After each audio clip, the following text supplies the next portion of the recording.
My name is Sydney, 30 years old, and I track missing millions for a living. As a forensic accountant in New York City, I usually dismantle financial frauds hiding in corporate ledgers. But the most elaborate con I ever faced did not start in a boardroom. It started in my own kitchen with a phone call that was supposed to break me a fake death and a $500 million trap. Before I share how I burned my greedy family to the ground, let me know where you are watching from in the comments. Hit the like button and subscribe if you have ever had to fight back against toxic relatives who thought they could walk all over you. My phone rang loudly on the marble counter at exactly 7:30 in the morning. The caller ID flashed the name of my older sister, Vanessa. We had not spoken in 4 months. I answered the call, pressing the phone to my ear as I poured a second cup of coffee. "Dad died last night," Vanessa said. Her tone was completely flat, devoid of any actual grief. She sounded like she was reading a weather report. My hand froze on the coffee pot. I stared straight ahead. "He left everything to me and my husband," Vanessa continued, her voice gaining a sharp edge of triumph. "The Manhattan properties, the stock portfolios, the entire estate. You get absolutely nothing." A deep, booming laugh echoed in the background. "It belonged to my sister and her husband, Terrence. I was an African-American investment fund manager who wore bespoke suits and projected endless wealth, though my private audits told a very different story about his massive cryptocurrency debts." "Finally, you are out of the picture," Terrence sneered into the receiver. "You can take your little spreadsheets and go back to renting a studio apartment. We own the board now." I did not panic. I did not cry. Instead, I calmly pulled the phone away from my ear and tapped the speaker button so the audio echoed clearly across my kitchen island. My father, William, a self-made real estate billionaire who had supposedly died hours ago, was sitting on a bar stool right next to me. He took a slow sip of his black coffee, placed the mug down on the counter, and leaned directly toward the microphone on my phone. "I am not dead, Vanessa," my father said, his voice carrying the same authoritative gravel that had terrified Wall Street executives for 4 decades. "But your inheritance definitely is."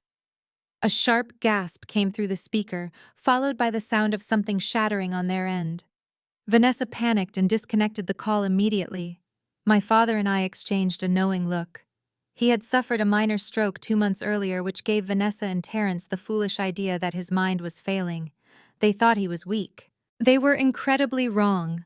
We had caught them in their own trap. But there was absolutely no time to celebrate our victory. Less than 15 minutes later, the wail of heavy police sirens pierced the quiet morning air, stopping directly outside my apartment building. Heavy boots pounded down the hallway. Before I could even reach the entryway, my front door was violently bashed open, splintering the wooden frame. Police officers poured into my living room, shouting commands, hands hovering near their duty belts. Right behind them stood two stern individuals wearing official lanyards from Adult Protective Services. "Sydney, put your hands where we can see them," the lead officer commanded, stepping between me and my father. I immediately stepped back, keeping my hands visible, my mind shifting instantly into investigator mode. "What is the meaning of this?" I asked, my voice steady, projecting absolute calm despite the chaos filling my home. "We received an emergency distress call," the officer stated, keeping his hand on his radio. "A report of kidnapping and severe elder abuse.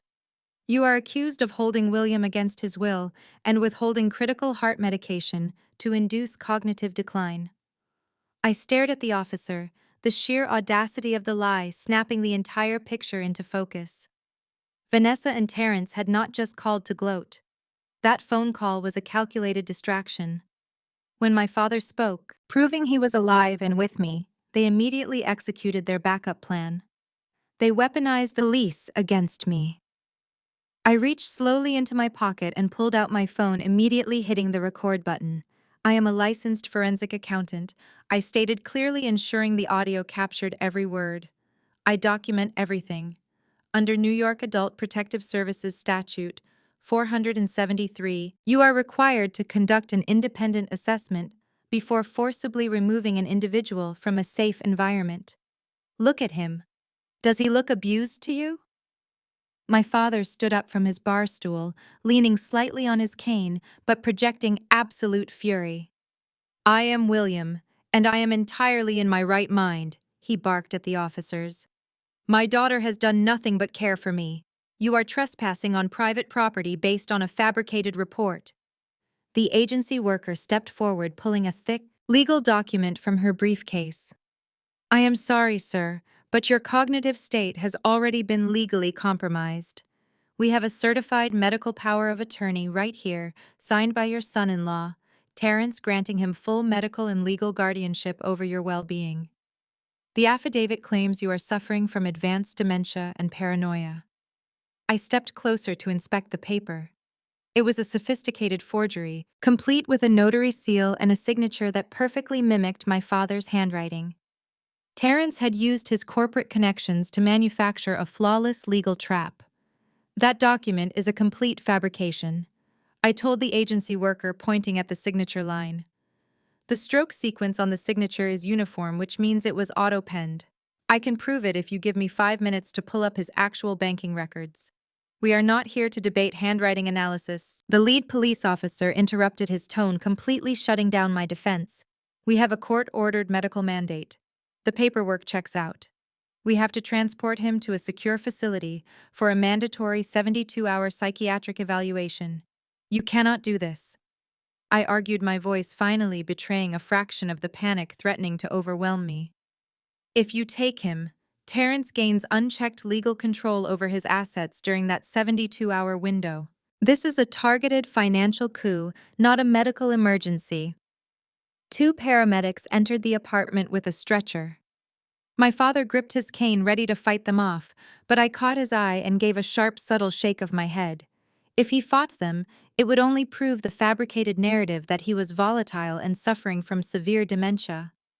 Do not resist, Dad, I told him, keeping my eyes locked on his. We will handle this by the book. Let them do their evaluation. You will pass it easily. My father understood the strategy.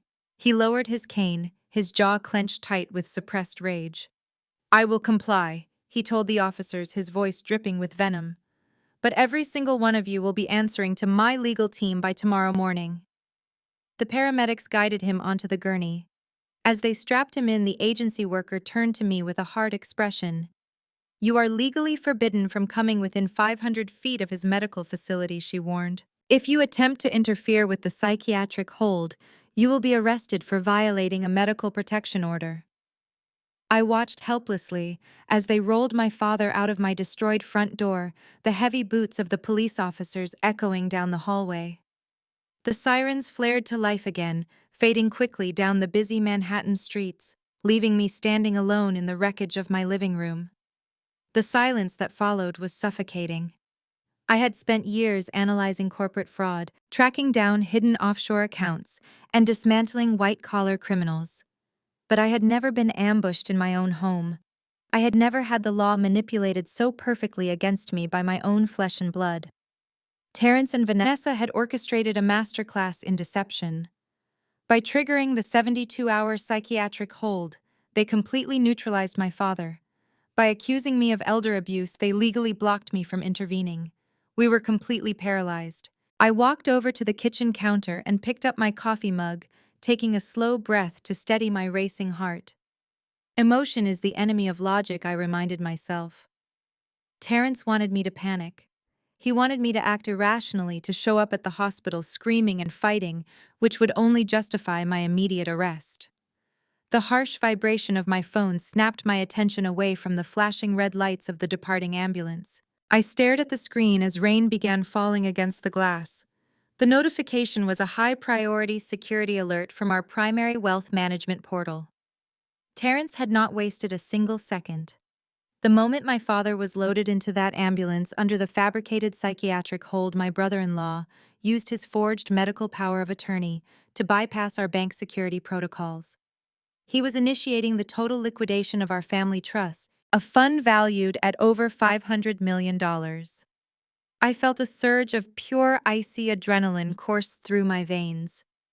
As a forensic accountant, I spent my life hunting down missing assets. I had to stop the board vote. Without corporate board approval, Terrence could not finalize the transfer of the primary assets.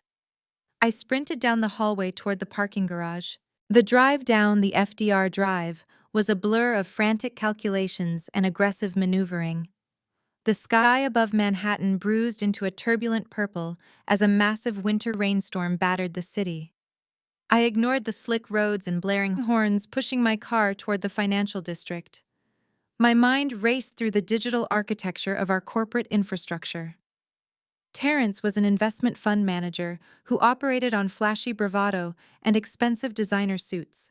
He projected an aura of invincible wealth, but my private audits painted a vastly different picture. He had leveraged his personal funds into oblivion gambling on illicit offshore cryptocurrency markets. Now desperate and drowning in debt, he was orchestrating a ruthless corporate coup to steal my father's life work. I slammed on the brakes, abandoning my car in a commercial loading zone right outside our towering glass and steel headquarters. I stepped out into the freezing rain, my trench coat instantly soaking through, and marched directly toward the massive revolving doors. The lobby security team stepped forward to intercept me, recognizing the tension in my stride. I did not give them a chance to speak. Terrence might have hijacked my father's legal medical rights, but he clearly had not possessed the technical foresight to override the building security matrix. I slapped my hand against the biometric scanner. The security gates flashed a welcoming green and snapped open. I pushed past the bewildered guards, stepped into the executive elevator, and slammed my fist against the button for the 50th floor. The ascent felt like an eternity. I closed my eyes and focused on slowing my heart rate. If I walked into that boardroom screaming and throwing wild accusations, I would simply validate the exact narrative Terrence was currently selling to the shareholders. He wanted me to look like a hysterical, greedy daughter having a mental breakdown. I had to be clinical. I had to let him think he held all the cards. The elevator chimed softly, and the polished silver doors slid open. I walked briskly down the hushed corridor and pushed open the heavy mahogany double doors of the primary boardroom. The massive room was packed with our top shareholders, legal advisors, and senior executives. Sitting at the very head of the long frosted glass table, occupying the leather chair that belonged to my father, was Terrence. He wore an immaculate bespoke charcoal suit, a platinum watch gleaming under the recessed lighting, as he gestured with practiced sorrow. "It breaks my heart to authorize this transition," Terrence was saying, looking around the table with feigned devastation. "William built this entire empire, but his stroke has triggered a rapid and violent cognitive decline. For his own safety and to protect the assets of this company from gross mismanagement, we have initiated a temporary transfer of executive power." I stepped fully into the room, letting the heavy doors shut behind me with a loud thud. Every head snapped in my direction. "I is lying to you," I stated, my voice cutting through the silence with absolute authority. "My father is completely lucid. Terrence forged a medical directive to trigger a fraudulent psychiatric hold, bypassing the legal waiting period to liquidate the trust." Terrence did not flinch. He did not look surprised, nor did he look angry. He offered a sad, deeply patronizing smile, playing the role of the compassionate family man perfectly. "Sydney, please," Terrence said, his tone dripping with fake sympathy. "We all know how hard this morning has been for you. Losing your father to this terrible disease is breaking your heart, and the stress is making you act irrationally." He turned his attention back to the shareholders, shaking his head slightly. "She has been in severe denial for weeks. It is a tragic situation, but we must protect the company. Do not patronize me," I shot back, stepping closer to the table. "I ran the quarterly analytics on your personal holding firm last night, Terrence. You are underwater by $80 million on illegal crypto margins. You are initiating this liquidation vote today because your creditors are threatening your life." Several board members shifted uncomfortably in their chairs, exchanging nervous glances.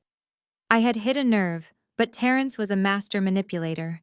He pressed a button on the intercom console. "Security, we have an unauthorized individual in the boardroom. Escort my sister-in-law out. She is having a severe mental health episode." Within seconds, 3 corporate security guards burst into the room. They approached me cautiously, clearly uncomfortable with physically handling the founder's daughter, but a direct order from the acting chief executive left them no choice. "Madam, you need to come with us," the largest guard said, grabbing my arm. I did not scream. I did not beg the board members to listen. I knew any display of raw emotion would only serve as ammunition for Terrence. I allowed the guards to pull me backward out of the boardroom. As we crossed the threshold into the executive hallway, I initiated the real reason I had crashed the meeting. I needed direct access to the internal network. Right outside the boardroom doors stood an enclosed utility alcove housing the primary executive server switches. It was a restricted access point, but the maintenance door had been propped open by an IT technician running cables earlier. As the guards forcefully marched me past the alcove, I violently jerked my left shoulder, pretending to lose my footing on the polished marble floor.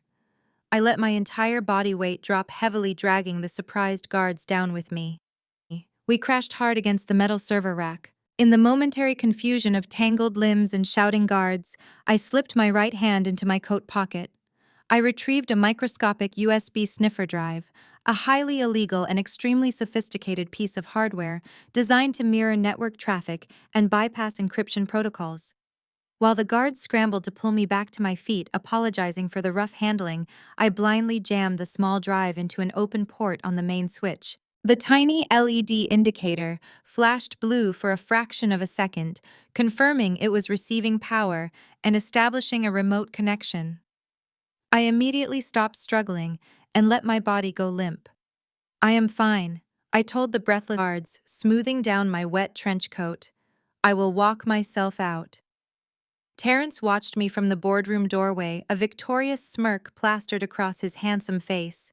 He thought he had just humiliated me in front of the entire corporate hierarchy. He had absolutely no idea I had just hijacked his entire digital infrastructure. The security team escorted me into the elevator, marched me through the expansive marble lobby, and shoved me out the front doors into the freezing New York downpour. The icy rain soaked me to the bone, but adrenaline surging through my veins kept the brutal cold at bay. I crossed the busy street and ducked into a crowded coffee shop opposite our headquarters. I found a small wooden table in the back corner, entirely out of sight of the large front windows. I pulled my encrypted laptop from my waterproof bag, booted up the operating system, and connected to the secure wireless signal broadcasting from the sniffer drive I had just planted. Lines of raw hexadecimal code began cascading down my dark screen. I ran a custom decryption script translating the raw data packets into readable financial ledgers. I navigated directly to the outgoing wire transfer requests. Terrence was pushing through the board for approval. I expected to find him routing the trust into his own offshore holding accounts. But as the numbers organized themselves on my screen, my blood ran cold. Terrence was not just stealing our family inheritance. I was using our corporate accounts to launder millions for an offshore crypto cartel to pay off his debts. I slammed my laptop shut and rushed outside. Suddenly, through the pouring rain, two unmarked black SUVs aggressively slammed to a halt, completely boxing my car in on the wet street. Four men in raincoats stepped out of the idling SUVs. They did not look like corporate security. They looked like professional fixers muscle Terrence would hire to ensure I never made it to a police station. I did not waste a second trying to reverse my car or lock the doors. I knew exactly how this played out. If they got their hands on my encrypted laptop, they would destroy the only evidence I had of the money laundering scheme. Worse, if they got me into one of those vehicles, I would likely disappear entirely. I made a split-second decision. I threw open the passenger door, diving out into the rain, just as the closest thug reached my window. I left the car running. I left the expensive waterproof bag containing my laptop sitting right on the front seat. It was a painful sacrifice, but the data was useless if I was dead, and I had already memorized the most critical routing numbers. I scrambled over a parked taxi, ignoring the angry shouts behind me. A siren wailed in the distance, blending with the chaotic noise of morning traffic. I sprinted down the flooded sidewalk, pushing past startled pedestrians holding umbrellas. I glanced over my shoulder and saw two of the men giving chase, their heavy boots splashing through the puddles. They were fast, but they were bulky. I had the advantage of knowing these streets. I darted down a narrow alleyway, slipping slightly on the wet pavement, but keeping my balance. Up ahead, I saw the illuminated green globes of a subway entrance. It was 8:45 in the morning. The station would be packed with commuters. I threw myself down the concrete stairs, taking them two at a time, and vaulted over the turnstile, ignoring the angry yell of the station attendant. I plunged directly into the dense, suffocating crowd of New Yorkers waiting on the platform. I wedged myself between a group of construction workers and a cluster of high school students, keeping my head down. A downtown express train roared into the station, the doors sliding open with a sharp ding. I shoved my way into the packed subway car, just as the automated voice announced the closing doors. As the train pulled away, I caught a fleeting glimpse of the two fixers standing furiously on the platform, scanning the crowd. I had vanished. I leaned against the metal door of the subway car. The immediate physical threat was gone, but the adrenaline crash left me shaking. I rode the train for 6 stops, randomly getting off in Brooklyn to break any tracking patterns. I walked into a small, unbranded diner, the air thick with the smell of stale coffee and frying bacon. I slid into a booth and pulled out my phone. I needed to move fast. Terrence had the corporate board, the police, and the criminal underworld on his side. I needed a defense attorney, and I needed one 10 minutes ago. I opened my banking application to transfer a retainer fee. Instead of displaying my account balances, a stark red error message popped up. Access denied. Account frozen pending legal review. My stomach dropped. I tried my checking account. Frozen. My investment portfolio. Frozen. I swiped to my credit card app. The balances were zeroed out, suspended. Terrence had struck again. He had not just filed for a psychiatric hold on my father. While I was running for my life, his legal team had filed an emergency civil injunction against me in a Manhattan court. He officially accused me of corporate embezzlement, claiming the server crash was a deliberate attempt to steal funds. That single fabricated legal filing gave the bank automatic grounds to freeze every asset attached to my social security number. He had locked me out of the banking system completely. I was a senior forensic accountant, and suddenly I had absolutely no access to capital. I reached into my wet trench coat pocket and pulled out my wallet. I had exactly $40 in cash, a useless debit card, and a driver license.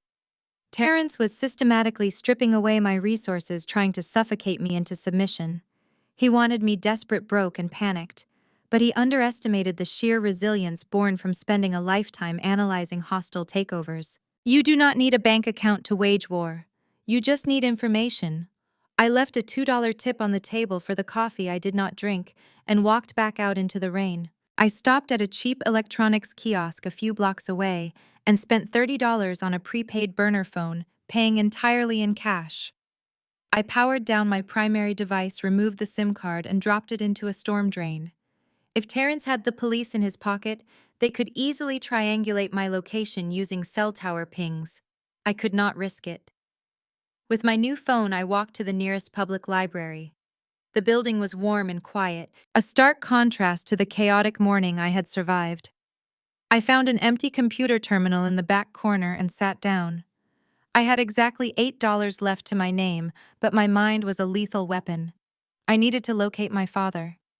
The paramedics had whisked him away under the guise of an emergency psychiatric hold, but New York has dozens of facilities equipped for mandatory 72-hour evaluations. Terrence would not place him in a standard city hospital. He would choose an elite, private facility where money could buy absolute discretion and silence.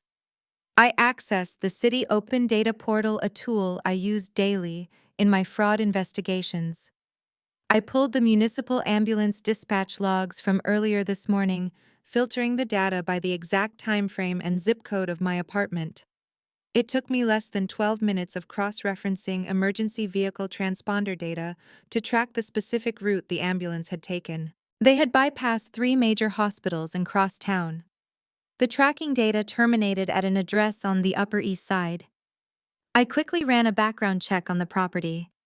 It was the Montgomery Institute, a highly exclusive, ultra-secure psychiatric center favored by billionaires and celebrities facing public breakdowns. It boasted biometric security protocols, private security details, and a strict no-visitors policy for patients under legal holds. It was a fortress designed to keep people locked away from the outside world. Terrence thought he had buried my father in an impenetrable vault. He thought wrong. I cleared the browser history, wiped the terminal cache, and left the library. Getting into the Montgomery Institute required a disguise. I could not walk through the front doors demanding to see my father. They had a restraining order waiting for me. I needed to become invisible. I walked to a busy commercial laundromat servicing several medical clinics in the area. I waited by the vending machines until the attendant stepped into the back room. I swiftly grabbed a set of clean pale green medical scrubs from a folding table, slipping them over my damp clothes in a nearby restroom. I tied my hair back into a tight bun and grabbed a discarded clipboard from a recycling bin. I looked exactly like a generic medical contractor. I took the subway back into Manhattan, arriving at the Upper East Side facility just as the afternoon shift changes began.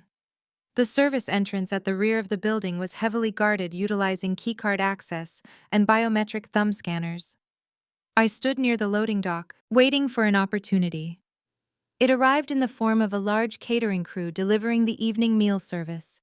They were loud, distracted, and struggling to push heavy metal food carts up the ramp. I smoothly fell into step behind them, holding my clipboard high and acting annoyed by their slow pace. As the lead caterer swiped his badge and propped the heavy security door open with his shoulder, I seamlessly slid right past him, murmuring a quick thank you. I was inside. I navigated the sterile white corridors using the facility directory map memorized from my library research. I avoided the main nurse stations, taking the service stairs up to the fourth-floor lockdown ward, where high-profile involuntary holds were kept. The air here was chillingly quiet.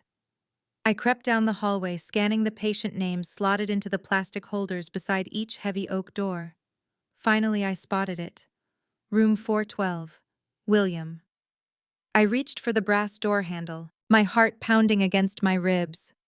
Just as my fingers brushed the cold metal, the sharp, unmistakable sound of high-heeled shoes clicked aggressively against the polished linoleum floor at the far end of the corridor. I froze. I knew that aggressive, entitled stride anywhere. It was Vanessa. Her footsteps were echoing down the hall, moving rapidly and heading directly toward my father's room. Vanessa's designer heels clicked down the corridor, closing the distance to room 412 fast. I pushed the oak door open and slipped inside, shutting it silently as her shadow crossed the frosted glass. The room was dimly lit. My father lay in the center. Leather restraints bound his wrists and ankles to the bed frame. Monitors beeped a steady rhythm. I rushed to his side, pulling down my surgical mask. "Dad," I whispered, my voice tight. His eyes snapped open. His gaze was sharp and focused. "Sydney," he breathed out, his voice steady. "I knew you would find me. They think they have me sedated, but I have been palming the pills." I reached for the buckles on his restraints, but he shook his head. "Leave them. If they see me unrestrained, they will trigger the alarm. We have less than 2 minutes. Listen carefully." He coughed. I leaned in. "I knew Terrence was a fraud the moment he married your sister," my father rasped. "A man who wears wealth that loudly hides massive debts. My investigators dug into his offshore holdings. I know about the crypto cartel and the money laundering." My eyes widened. "You knew? Then why let him access the trust I did not give him access?" My father smiled. "I built a financial kill switch. The $500 million fund. Terrence thinks he is liquidating is completely isolated. I moved the real assets into a secure blind trust weeks ago. The account Terrence is draining is bait. I processed the information instantly. You created a honeypot account. What is waiting at the bottom of it?" "A corporate shell company," he whispered. "Years ago, I acquired a dormant holding firm to absorb a federal tax liability. That shell company is the target of an $800 million federal investigation. It is toxic waste. If Terrence executes the wire transfer, he is not stealing cash. He is legally purchasing that shell company, claiming ownership of an $800 million federal debt and tying himself directly to a crime syndicate. It was a perfectly executed financial guillotine. But there was a catch. The transfer requires a secondary authentication code," my father continued. "Terrence has my forged signature, but not the biometric encryption key. I built it so only you could authorize the release. Let him process the wire, Sydney. Open the door so he walks into his own execution." He recited a sequence of codes. I repeated them back, burning them into my memory. Just as I locked the final digit, the brass doorknob turned. I scrambled backward, diving behind the thick privacy curtain partitioning the bathroom from the bed. The door swung open. Vanessa stepped into the room, complaining loudly about the smell. Right behind her was a tall, severe man wearing a white coat bearing the title of chief psychiatrist. I held my breath, pressing my back against the wall, peering through a gap in the curtain. "William is still highly agitated," the corrupt doctor said. "We administered the standard dosage, but he requires something stronger to ensure he remains compliant during the probate court hearing tomorrow morning. Terrence wants him unresponsive when the judge asks for his testimony." "Then give it to him," Vanessa snapped. "I am not risking my inheritance because you are too cowardly to use a heavy sedative. Just put him to sleep. Terrence is finalizing the wire transfer right now. We cannot have any disruptions." The doctor sighed, pulling a large syringe filled with a milky liquid from his pocket. He uncapped the needle and stepped toward my father's intravenous line. "This dose will keep him unconscious for at least 48 hours. It violates standard medical protocol, but it will guarantee the silence you paid for." My blood boiled. They were attempting to chemically lobotomize him to secure a legal victory. I could not stay hidden. I burst from behind the curtain, grabbing a heavy metal pole as a makeshift weapon. I swung the base violently, slamming it into the doctor's forearm. The doctor yelped, dropping the syringe. It shattered against the floor, spilling the toxic sedative. Vanessa screamed, stumbling backward.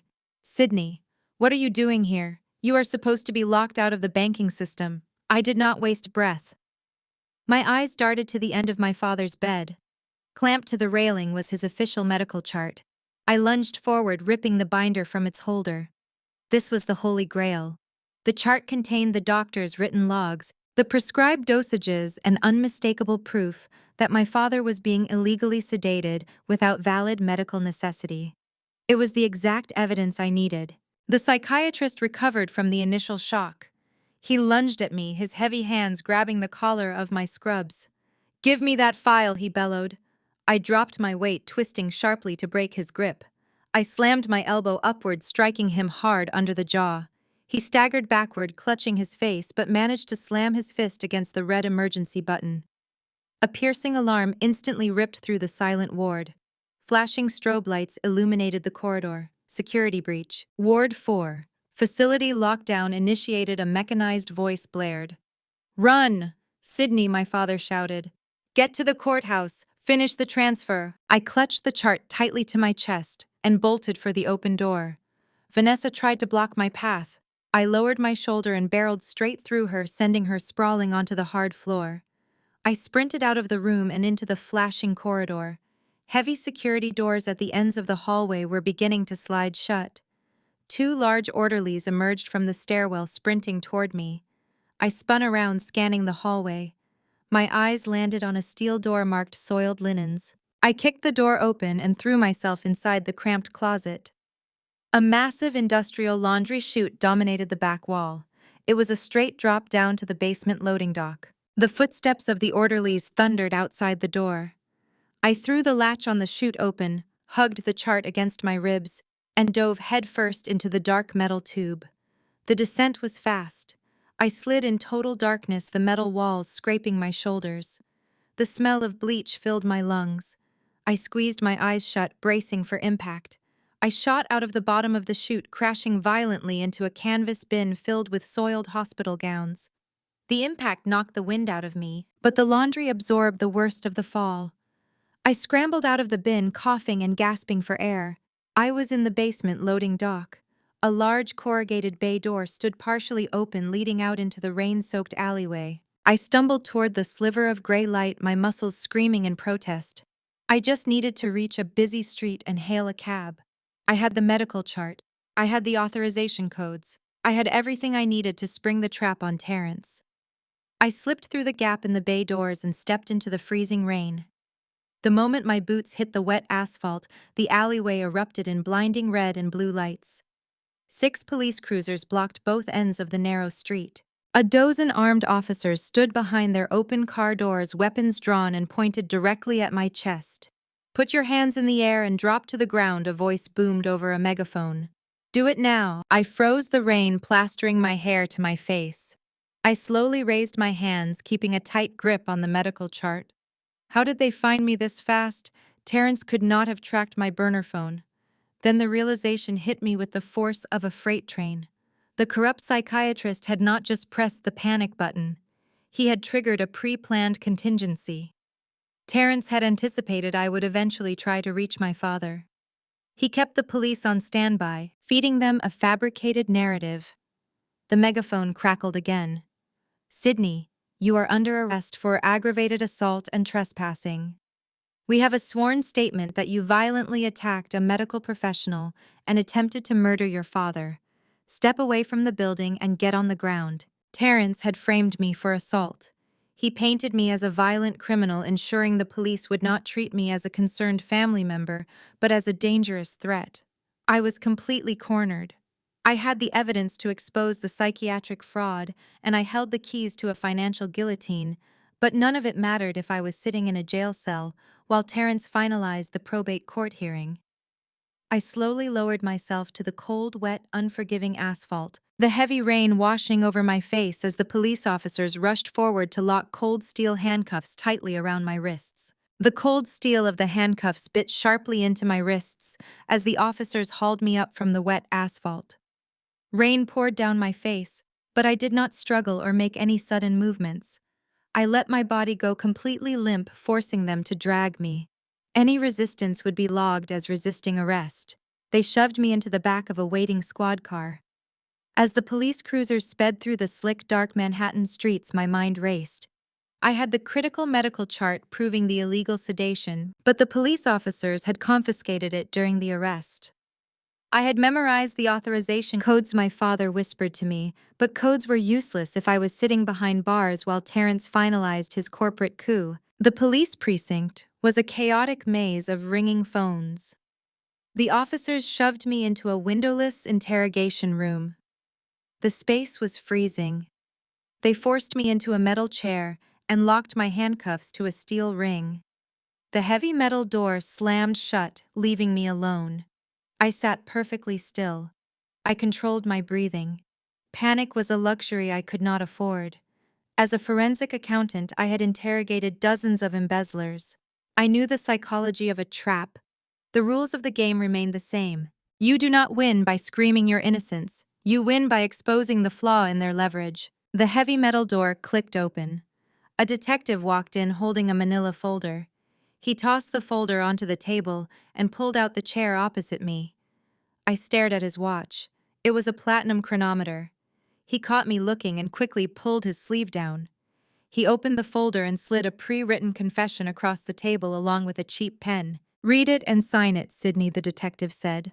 "We have a sworn statement from the chief psychiatrist. You broke into a secure medical facility, assaulted a healthcare professional, and attempted to interfere with your father's psychiatric hold. We also have a statement from the acting chief executive of your family corporation. You are looking at 15 years. Sign the confession, and the district attorney might let you plead down to aggravated assault." I did not touch the pen. I looked at the confession. This was not a police document. This was a corporate surrender form. Terrence had written it himself. I leaned back. "I am not signing anything without my legal counsel present," I stated. "You are holding me on fabricated charges generated by an individual under investigation for corporate fraud." The detective laughed. He leaned across the table. "You do not have legal counsel, Sydney. Your brother-in-law filed a civil injunction 2 hours ago. Every bank account is frozen. You are a millionaire heiress with $0 to your name. You cannot afford lawyers. You need to beat this. You are going to sign the paper." Before I could respond, the interrogation room door opened. Terrence and Vanessa stepped inside. They looked immaculate. Terrence wore his custom-tailored suit, while Vanessa dabbed her dry eyes with a silk handkerchief. They had clearly just finished a performance for the local press, playing the roles of the heartbroken, concerned family members. The detective stepped back, giving them the floor. This confirmed my suspicion. He was not following protocol. He was completely on their payroll. Terrence walked around the table, stopping right behind my chair. He placed his hands on my shoulders. "You played a good game, Sydney," Terrence whispered. "But you forgot who makes the rules. While you were running, I secured the board. I froze your assets. I bought the police. You are going to rot in a concrete cell while Vanessa and I spend every dime of your father's money. We own the empire now." Vanessa stepped forward. "You always thought you were smarter than everyone else," she mocked. "Look at you now. You look pathetic. Just sign the paper, Sydney. If you make this easy, maybe I will put some money in your commissary account so you can buy soap in prison." They expected me to break. They expected me to cry or beg for mercy. Instead, a smile spread across my face. I looked at the detective. I did not need to scream. I just needed to detonate the bomb I had been holding since I hacked the corporate servers. "Tell me, detective," I said, "how are you enjoying that platinum chronometer on your wrist? Did you purchase that with your municipal salary? Or did you buy it using the $250,000 wire transfer that cleared your offshore account at 8:14 this morning?" The room went silent. The detective's face drained of color. Terrence stiffened behind me, his hands slipping off my shoulders. I did not stop. I accessed my eidetic memory. I looked into the detective's eyes and recited the numbers with precision. Routing number 4829910004. Cayman Islands Bank. The account is registered to a shell company called Blue Horizon Logistics, controlled by your brother-in-law. Terrence authorized the transfer using our corporate discretionary fund. I paused. "You did not take a bribe, detective. You accepted a wire transfer originating from a corporate server under investigation for international money laundering. You committed federal wire fraud." The detective took a stumbling step backward, his hand dropping away from his duty belt. He looked at Terrence with wide, terrified eyes. "What the hell is she talking about?" he demanded. "You told me the funds were clean. You said this was just a standard family dispute over a crazy sibling." Terrence lunged forward, slamming his fist onto the metal table. "She is bluffing. She does not have any proof of that. She is trying to get inside your head. Shut her up and make her sign the confession." I laughed. "I am a forensic accountant, Terrence. I do not bluff. I deal in absolute, undeniable numbers. I plugged a sniffer drive directly into your executive server rack this morning. I mirrored your entire network traffic.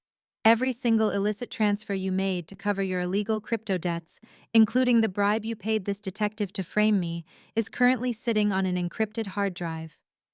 And right before the police ambushed me in that alleyway, I set an automated dead man switch. If I do not enter a cancellation code within 30 minutes, that entire ledger automatically forwards to the FBI." The detective was sweating profusely. He looked at the forged confession, then at Terrence, and finally at me. He recognized a sinking ship when he saw one. Without a single word, the detective pulled the small metal key from his belt and unlocked the heavy steel ring binding my handcuffs to the table. He swiftly unlocked my wrists, his hands shaking violently. "What are you doing?" Terrence roared. "You work for me. I work for myself," the detective shouted back, violently, shoving Terrence away. "I am not catching a federal indictment for your mess. She is free to go. The charges are dropped." He sprinted out, leaving the door open. I stood up slowly, rubbing the raw red marks on my wrists. Terrence and Vanessa stood frozen in shock, their perfect plan dissolving into absolute ruin before their eyes. Vanessa looked terrified, shrinking back against the concrete wall. Terrence stared at me, his chest heaving with suppressed fury. "This changes nothing," Terrence snarled, his voice dropping to a desperate growl. "You might have beat the assault charge, but your bank accounts are still frozen. You have no money, no lawyers, and no power. The emergency probate hearing starts in exactly 2 hours. The judge is going to grant me absolute legal control over the $500 million trust fund. Once I sign that transfer, your father is bankrupt and you are finished. You cannot stop the hearing." I walked slowly around the metal table, stepping right into Terrence's personal space. I looked him dead in the eye, my expression entirely unreadable. I smoothed down the collar of my damp medical scrubs. "I do not need a bank account to stop you, Terrence," I said softly. "I just need a courtroom." I turned my back on them and walked straight out of the interrogation room. I marched through the busy precinct, ignoring the stares of the officers, and pushed through the heavy glass front doors.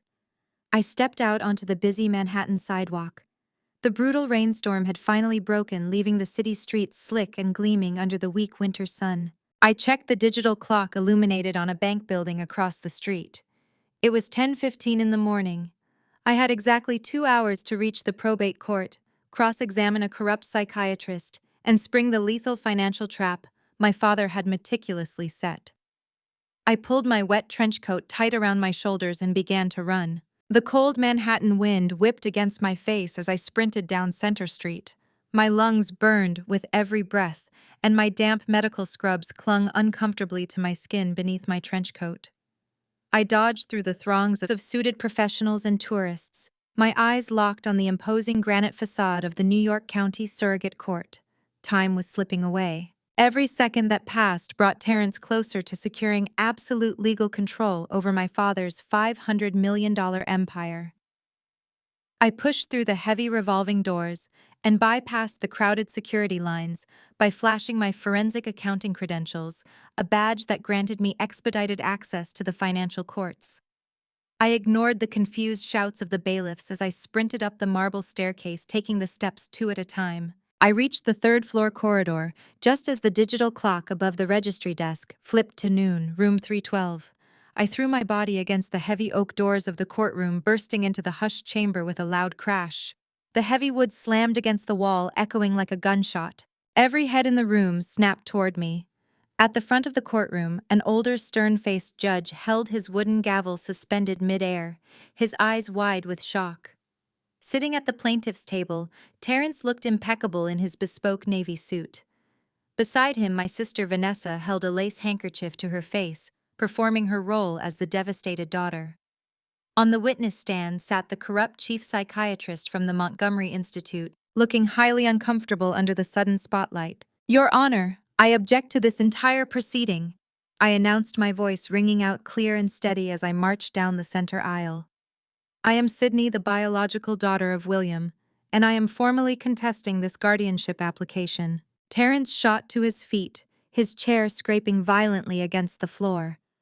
"Your Honor, this is outrageous!"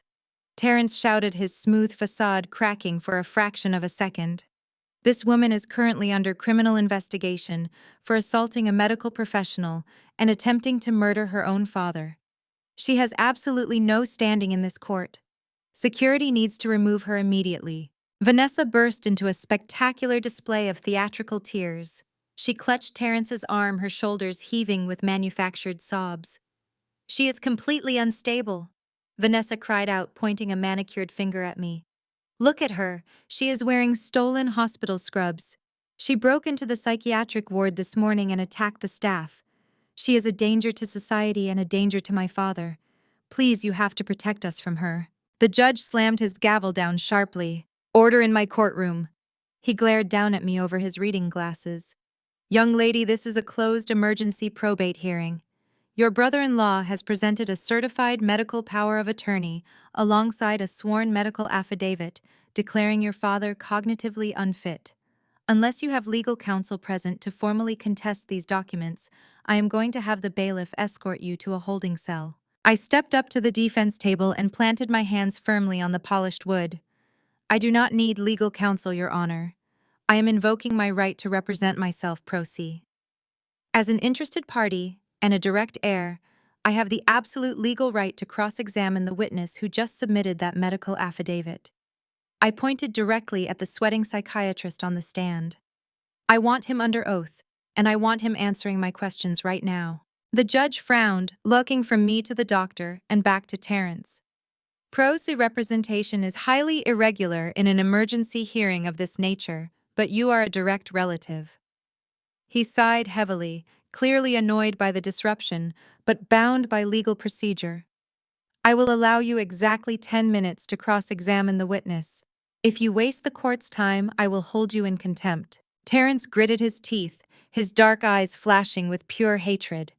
He sat down stiffly, whispering something into Vanessa's ear that made her stop crying instantly. I did not care. I turned my full attention to the psychiatrist. He looked pale, his hands tightly gripping the wooden railing of the witness stand. "Doctor, you testified today that my father suffers from advanced dementia and requires an involuntary psychiatric hold." I began, keeping my tone perfectly conversational. "Is that correct?"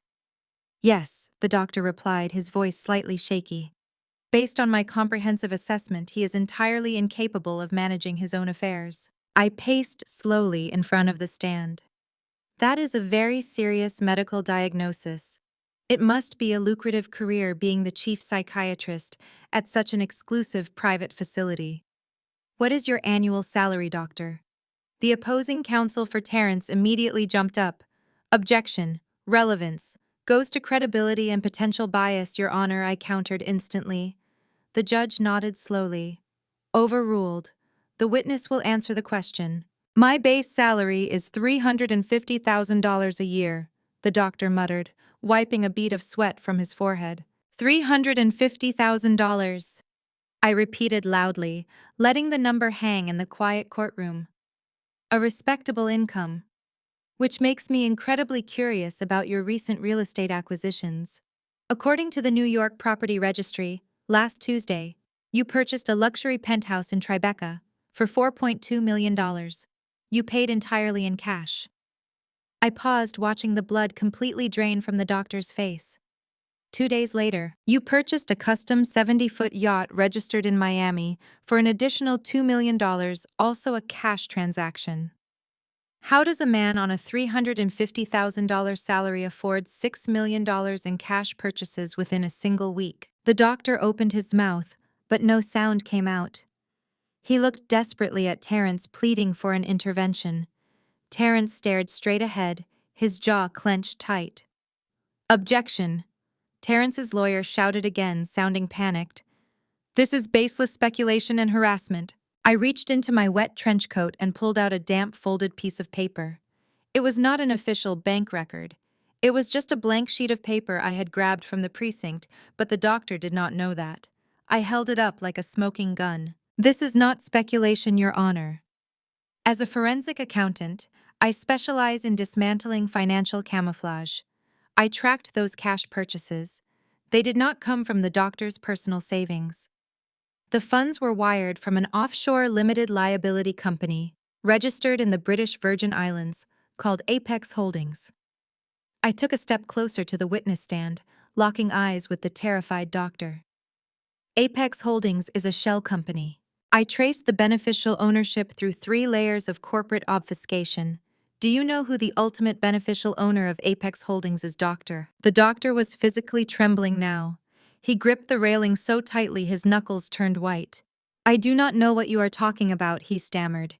You are under oath, I reminded him, my voice turning to ice. Lying to this court is perjury. I will ask you one more time. Who controls the shell company that just bought you a penthouse and a yacht in exchange for a fabricated medical diagnosis against my father? The silence in the courtroom was deafening. The judge leaned forward, his stern expression replaced by intense, dangerous scrutiny. Doctor, he warned, his voice low and threatening, answer the question immediately. The doctor broke. The immense pressure of the forensic trail I had just laid out, combined with the threat of federal perjury charges, completely shattered his resolve. He slumped forward, burying his face in his hands. It was him, the doctor sobbed, pointing a shaking finger directly at Terrence. He paid me. He wired the money last week. He said William was going to ruin the family trust and needed to be put away. He gave me the forged documents. I just signed the medical affidavit. Please. I did not want to do it, but he said he would destroy my career if I refused. Chaos erupted in the courtroom. Vanessa shrieked, jumping up from her chair and backing away from Terrence. Terrence leaped to his feet, his face twisted in absolute fury. He is lying, Terrence roared, pointing at the doctor. She paid him to say that this is a setup. The judge brought his gavel down with explosive force, striking the wooden block repeatedly until the shouting ceased. Silence, the judge thundered, his face red with righteous anger. He glared at Terrence with absolute disgust. I will not have my courtroom used to facilitate fraud and elder abuse. The judge turned to his clerk.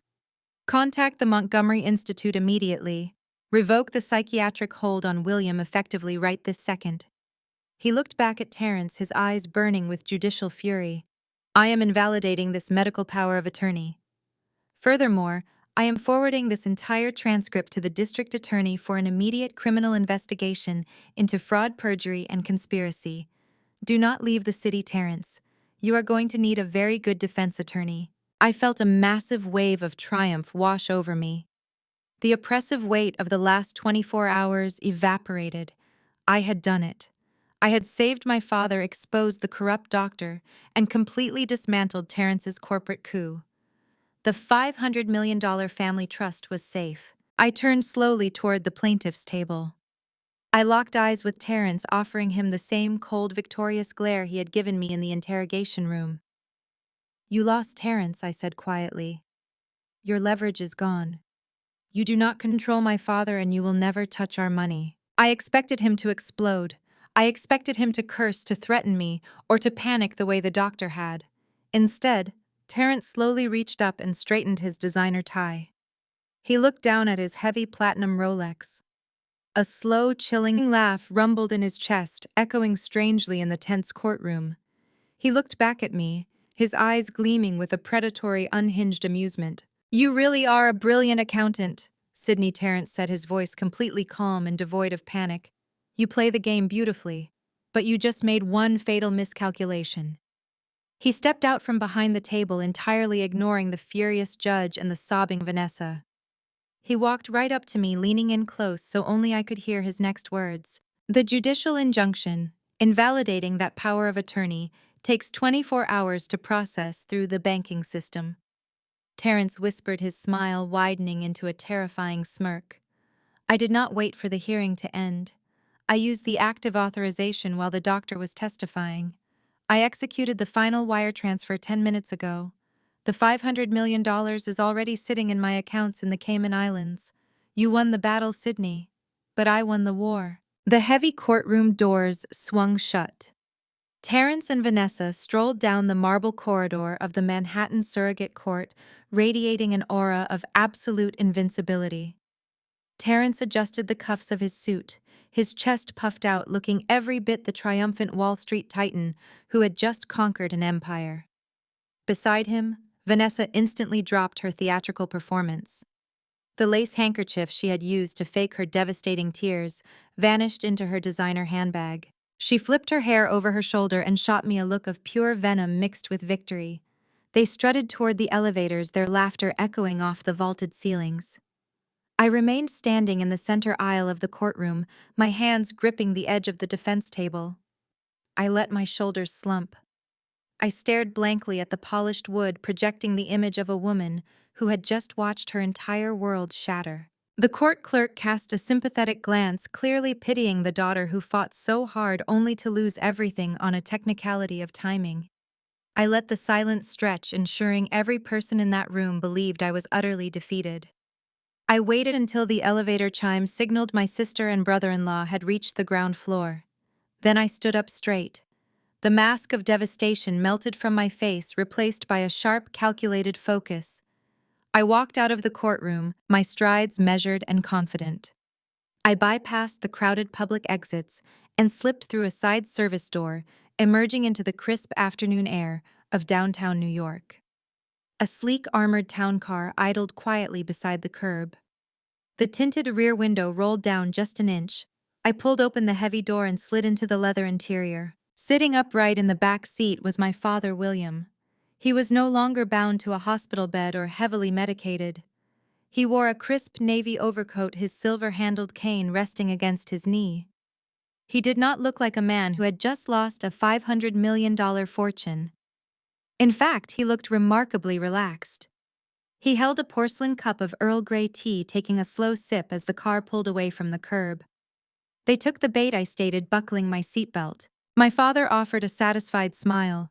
Terrence always suffered from greed. He could not resist the immediate payout. He thinks he outsmarted both of us by pushing that wire transfer through the Cayman Islands routing protocol before the judge finalized the injunction. He assumes he bought himself a life of luxury. I opened my laptop, connecting to the mobile hotspot. "He did not buy a life of luxury," I corrected. "He just bought an 80-pound concrete block and strapped it to his own ankles." "Where are we heading? To see an old friend," my father replied, gesturing to the driver. The town car navigated through the dense Manhattan traffic, heading toward an industrial building in the meatpacking district. We pulled into a subterranean parking garage, descending 3 levels below the street. Waiting by a reinforced steel door was Agent Bradley. He was a federal investigator, a man I had collaborated with on multiple financial crime task forces over the years. Bradley did not wear a suit. He wore tactical cargo pants and a dark sweater, his badge clipped securely to his belt. "Welcome to the bunker," Sidney Bradley said, pressing his thumb to a scanner. The heavy steel door hissed open, revealing a massive climate-controlled data center humming with the sound of dozens of server racks. We stepped into the control room. Flat-screen monitors covered the far wall, displaying global financial routing networks, blockchain ledgers, and encrypted communication channels. William took a seat in a leather chair, resting his hands on his cane, while I immediately plugged my laptop into Bradley's terminal. "I need eyes on the Cayman Island routing hub," I told Bradley, my fingers flying across the keyboard. "Terrence initiated a Tier 1 executive transfer 42 minutes ago." Bradley tapped a sequence of commands into his console. The center screen flickered, displaying a complex web of digital nodes. "Got it," Bradley confirmed, pointing at a pulsing red line tracing across the map. $500 million cleared the banking firewall. The funds just landed in a holding account registered to Apex Holdings. Terrence used his forged power of attorney to bypass the standard 72-hour escrow period. He forced an immediate clearance. "Terrence thinks he just moved clean cash into an untouchable offshore vault," I explained, pulling up the back-end architecture of my father's financial trap. "He believes that account holds liquid assets." But my father engineered that specific trust to act as a one-way mirror. The moment Terrence authorized the transfer, he triggered a corporate acquisition protocol. He did not move cash into a personal account. He executed a binding purchase agreement. My father nodded, taking another sip of his tea. "That Cayman account is physically tied to a shell company I isolated 7 years ago." I knew Terrence was hunting for liquidity to cover his illegal cryptocurrency debts. I knew he would try to siphon the main trust. So I placed the shell company right at the bottom of the deepest pool of cash, disguised as a standard tax shelter. I began running forensic scripts on my terminal. "Terrence is arrogant, but he is an investment manager. Once the initial adrenaline of the theft wears off, he will audit the account to pay his creditors. The moment he looks past the top layer of the ledger, he will realize the 500 million is completely inaccessible because it is bound to the shell company. When he panics, his first instinct will be to reverse the wire transfer, claiming it was an administrative error." "That is exactly what we are going to prevent," Bradley said, watching my screen. "You need to lock the digital doors behind him." "Precisely," I replied. "I am building a digital quarantine." I intercepted the confirmation packets returning from the Cayman Bank. I began manipulating the metadata, establishing a firm, irrevocable digital handshake between Terrence's personal identification numbers and the shell company's ownership registry. I am hard-coding his digital signature into the corporate governance documents. I am linking the transfer directly to the biometric login he used on his secure phone. There will be no way for him to claim his account was hacked, and no way to argue the transfer was accidental. I hit the execution key. A solid green confirmation bar flashed across the main screen. "The transaction is permanently sealed," I announced. "Terrence and Vanessa are now the sole undisputed and legally binding owners of that specific shell company. There is no going back." Bradley let out a low whistle. "They have absolutely no idea what they just bought. They think they are billionaires." My father chuckled softly. "They will find out soon enough." Terrence has always been blinded by the allure of immediate wealth. He never checks the foundation of the house he is buying, only the paint on the walls. Suddenly, a notification pinged from my laptop. It was not a banking alert. It was a social media monitoring script I had set up to track Vanessa's public accounts. I clicked the notification, bringing her Instagram feed up onto the central monitor for all of us to see. Vanessa was broadcasting a live video. She was standing in the penthouse suite holding a flute of expensive champagne. She wore a completely different outfit from the courthouse, dripping in newly purchased diamond jewelry. Her smile was blindingly bright, radiating toxic arrogance. "Hello, my beautiful followers," Vanessa crooned into the camera, tossing her hair. "Terrence and I have some incredibly exciting news. Today our family finalized a major financial transition. We are officially taking over the primary philanthropic wing of the corporate empire. To celebrate our new foundation, we are throwing an exclusive invite-only charity gala tomorrow night at the Plaza Hotel. It is going to be the event of the season. We are sparing no expense. $1 million budget just for the floral arrangements and champagne. We cannot wait to share our new vision for the future with all of New York's finest. She blew a kiss to the camera, and the video ended. I stared at the frozen frame of my sister's face. She was already spending money she thought she had. She was inviting the most powerful people in the city to witness her coronation. They were setting a massive public stage to humiliate anyone they deemed beneath them. They were completely unaware that their grand stage was built directly on top of a federal landmine. I turned to face Bradley, my expression hardening into absolute, unwavering resolve. He looked back at me, arms crossed over his chest, waiting for my final signal. I closed my laptop with a decisive snap. "Let them throw the party," I said, my voice cold. "We are going to be the main event." 24 hours later, the grand ballroom of the Plaza Hotel was a masterclass in stolen extravagance. Crystal chandeliers cast a warm golden glow over the elite of New York high society. Waiters glided across marble floors carrying silver trays of caviar and champagne. This was the charity gala my sister threw together to announce her ascension. The sheer scale of the event was designed to be an absolute display of unassailable power. She wanted everyone to know that she was the undeniable victor in our familial war. I stood on the mezzanine balcony, looking down at the fraud playing out below. My father William stood beside me wearing a classic black tuxedo. Watching them celebrate their stolen victory made my blood run cold. We had planned this strike with the absolute precision of a military campaign. I had spent hours analyzing the exact moment to strike, ensuring the psychological impact would be utterly devastating. They had no chance of survival. Down in the center of the room, Vanessa was holding court. She wore a custom gown that cost $200,000, dripping in diamonds. She was playing the billionaire heiress role, flawlessly entertaining wealthy socialites. She thought the money was safe offshore, and that my father and I were sitting in a cheap motel, broken and defeated. She was vibrating with toxic arrogance. The way she paraded around the room made me feel sick, but I pushed the emotion down. She was basking in a fantasy that was about to be completely obliterated by cold, hard reality. A few yards away, Terrence was putting on a performance. My brother-in-law was surrounded by Wall Street executives. He held a tumbler of expensive scotch, gesturing expansively.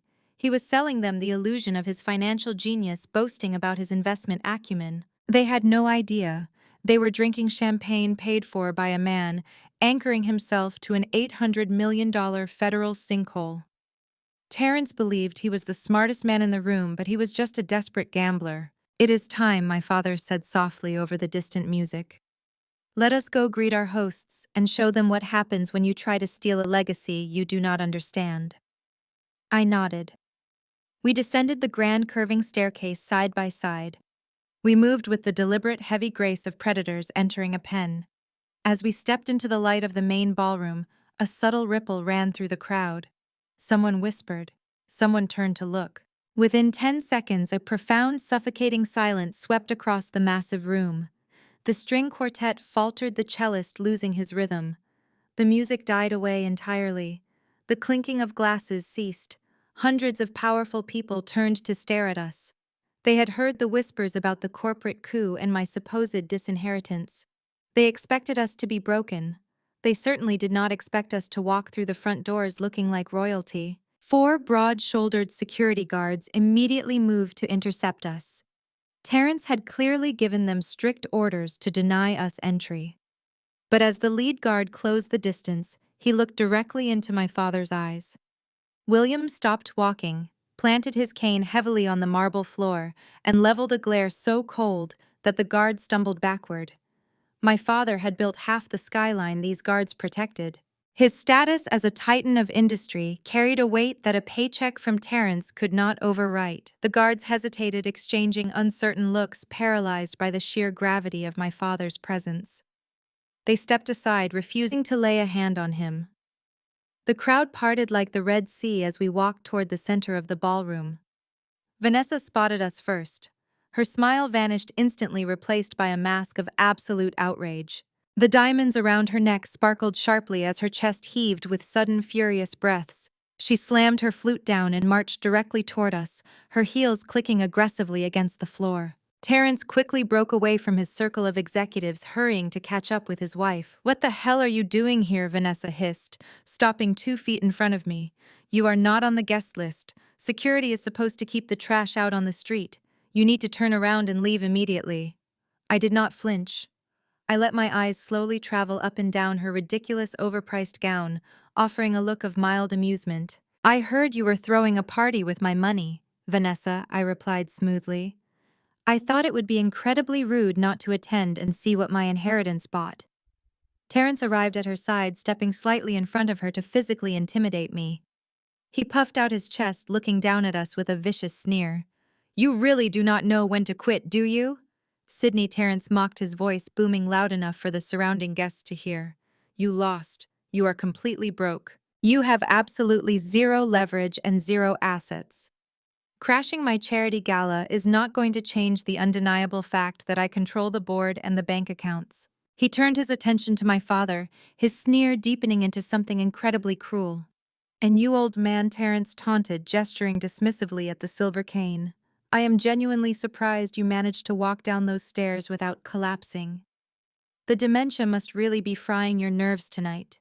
You should be locked in a nursing home eating flavorless pudding, not standing in a room full of people who actually know how to run an empire." My father did not react to the horrific insult. He simply looked at Terrence the way one might look at an unpleasant insect on the sidewalk. "You always were incredibly loud, Terrence," my father said quietly, showing no anger, just pure pity. "Loud men usually are trying very hard to cover up how little they actually understand about the world." Vanessa stepped forward again, desperate to reclaim the spotlight and assert her absolute dominance. She looked around at the silent, watching crowd, clearly deciding this was her perfect opportunity to publicly destroy me once and for all. She wanted to humiliate me in front of the entire city. "You know what?" Sydney Vanessa announced, raising her voice so it echoed across the vast ballroom. "I am actually glad you decided to crash our party tonight. It gives me the perfect chance to show everyone here how incredibly generous I can be. I know you are completely bankrupt now. I know your little accounting career is over because of the embezzlement charges hanging over your head. I do not want to see my own flesh and blood starving on the New York streets, so I'm going to make you an offer." She paused dramatically, soaking in the undivided attention of the elite crowd, enjoying every single second of her perceived victory. "I need a new personal assistant," Vanessa declared, a wicked, triumphant smile spreading across her painted face. "Someone to fetch my coffee, pick up my dry cleaning, and carry my shopping bags. I will pay you minimum wage. It is a terrible job, but beggars cannot be choosers. You can start tomorrow morning. Just make sure you use the service elevator when you arrive, because you do not belong in the main lobby anymore." A few nervous chuckles rippled through the crowd of Terrence's sycophants. Terrence himself laughed loudly, wrapping an arm around Vanessa's waist and kissing her cheek. "That is incredibly charitable of you, darling," Terrence said, ensuring the executives heard him. "But I am not sure she is qualified to carry your bags without stealing from them. We might have to check her pockets before she leaves the building every night." They stood there, glowing in the center of the opulent ballroom, absolutely convinced they had just delivered the final fatal blow to my dignity. They expected me to scream. They expected me to slap Vanessa or burst into humiliated tears and run out of the building. They wanted a massive public spectacle of my destruction to finalize their glorious ascension. I did not give them one. I stood perfectly still, letting their cruel laughter hang in the air for a long, agonizing moment. I looked at Vanessa. I looked at Terrence. Then I slowly turned my head toward a passing waiter who was frozen in place. I reached out and calmly picked up a crystal champagne flute from his silver tray. I reached into the pocket of my trench coat and pulled out a small, solid silver stirring spoon. I turned back to my sister and my brother-in-law. I offered them a smile so cold, so entirely devoid of fear or defeat, that Vanessa's laughter died instantly in her throat. The smug confidence began to melt off Terrence's face, replaced by a sudden creeping sense of dreadful uncertainty. I took a deep breath, fully prepared to end this charade once and for all. The trap had been set flawlessly, and the execution was about to commence right now. I raised the crystal flute high into the air. I tapped the silver spoon firmly against the delicate glass. Ting, ting, ting. The sharp, clear sound cut through the vast ballroom like a blade. The remaining whispers in the crowd vanished instantly. Every single eye in the Plaza Hotel was locked entirely on me. I held the silence, commanding the room with absolute, unwavering authority. Then I looked up toward the shadowed sound booth situated on the mezzanine balcony. I gave a subtle, deliberate nod to Agent Bradley, who was currently disguised perfectly in an audio-visual technician uniform, standing right in front of the main control deck. This was the final strike. We were ready for war. The massive floor-to-ceiling projector screens mounted along the walls of the gala suddenly flickered to life. The blinding white light from the massive projector screens washed over the opulent ballroom, instantly casting harsh shadows across the faces of New York's financial elite. The elegant ambience of the charity gala vanished in a fraction of a second, replaced by the stark, sterile glow of raw data. The high-resolution displays previously poised to show heartwarming philanthropic videos were now broadcasting highly complex financial routing algorithms.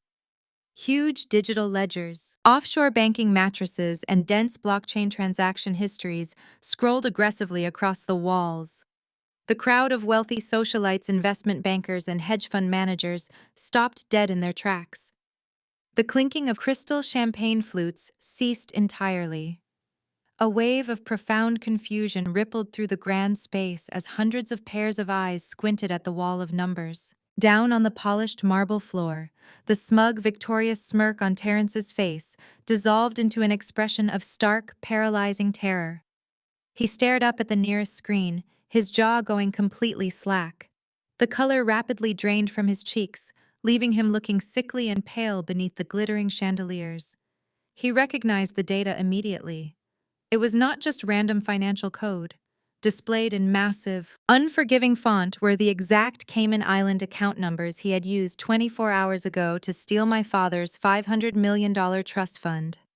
Beside those numbers were the specific digital signatures he had authorized, the timestamps of his covert transactions, and the encrypted routing pathways he thought he had buried deep beneath layers of corporate camouflage. The digital fortress he believed kept him safe had been ripped wide open, and his deepest secrets were currently being broadcast to every major investor in the city. A guttural, panicked sound escaped Terrence's throat. He snapped out of his frozen state, his survival instincts kicking in with violent intensity. "Cut the feed!" Terrence roared, his voice cracking with desperation, as he shoved his way past a group of startled board members. "Turn those screens off right now!" He lunged toward the raised audio-visual booth situated on the mezzanine balcony. He sprinted up the carpeted steps, his bespoke suit jacket flapping behind him, his face twisted in absolute panic. "Cut the power!" he screamed, slamming his heavy fist against the reinforced glass of the control booth. Inside the booth, Agent Bradley sat comfortably in his technician uniform, his arms crossed over his chest. Bradley did not even flinch at the violent pounding on the glass. He simply looked down at Terrence, offered a cold, dismissive smile, and tapped the heavy steel deadbolt securing the reinforced door. He had locked the booth from the inside, completely isolating the power controls. Terrence was totally helpless. While Terrence violently beat his fists against the impenetrable glass, I calmly walked toward the front of the ballroom. The crowd parted for me instinctively, sensing the immense shifting gravity of the room. I climbed the short flight of stairs onto the main presentation stage, my footsteps echoing softly in the tense silence. I walked directly to the acrylic podium standing in the center of the platform. I reached out and firmly grasped the microphone. I pulled it from its holder, letting a sharp, high-pitched whine of feedback pierce the air. The piercing sound commanded the undivided attention of every single person in the massive room. They all turned away from the frantic shouting man on the balcony and looked directly up at me. "Good evening, ladies and gentlemen," I said, my voice projecting crisp and steady through the massive hotel sound system. "My name is Sydney. I am a licensed forensic accountant, and I specialize in dismantling complex financial crimes. You are all invited here tonight to celebrate a new philanthropic foundation. But transparency is the true cornerstone of any charitable endeavor. Therefore, I thought it would be incredibly beneficial to provide you all with a transparent, forensic breakdown of exactly how your generous host conducts his private business. I gestured with my free hand toward the massive screens illuminating the walls. The data shifted, highlighting a specific cluster of offshore accounts in bright red. I began walking the crowd of billionaires and investors through the exact anatomy of Terrence's elaborate crypto fraud.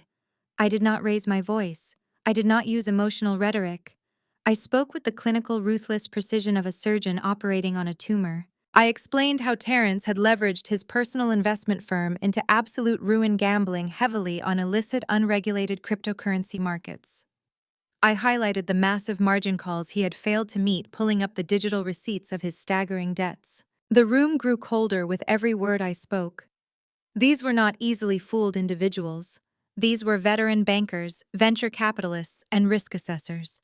They knew how to read a ledger, and I was serving them the undeniable mathematical proof of a colossal fraud. I clicked a small remote in my hand, and the screens shifted again, displaying a web of transactions linking Terrence's firm to known international money laundering syndicates.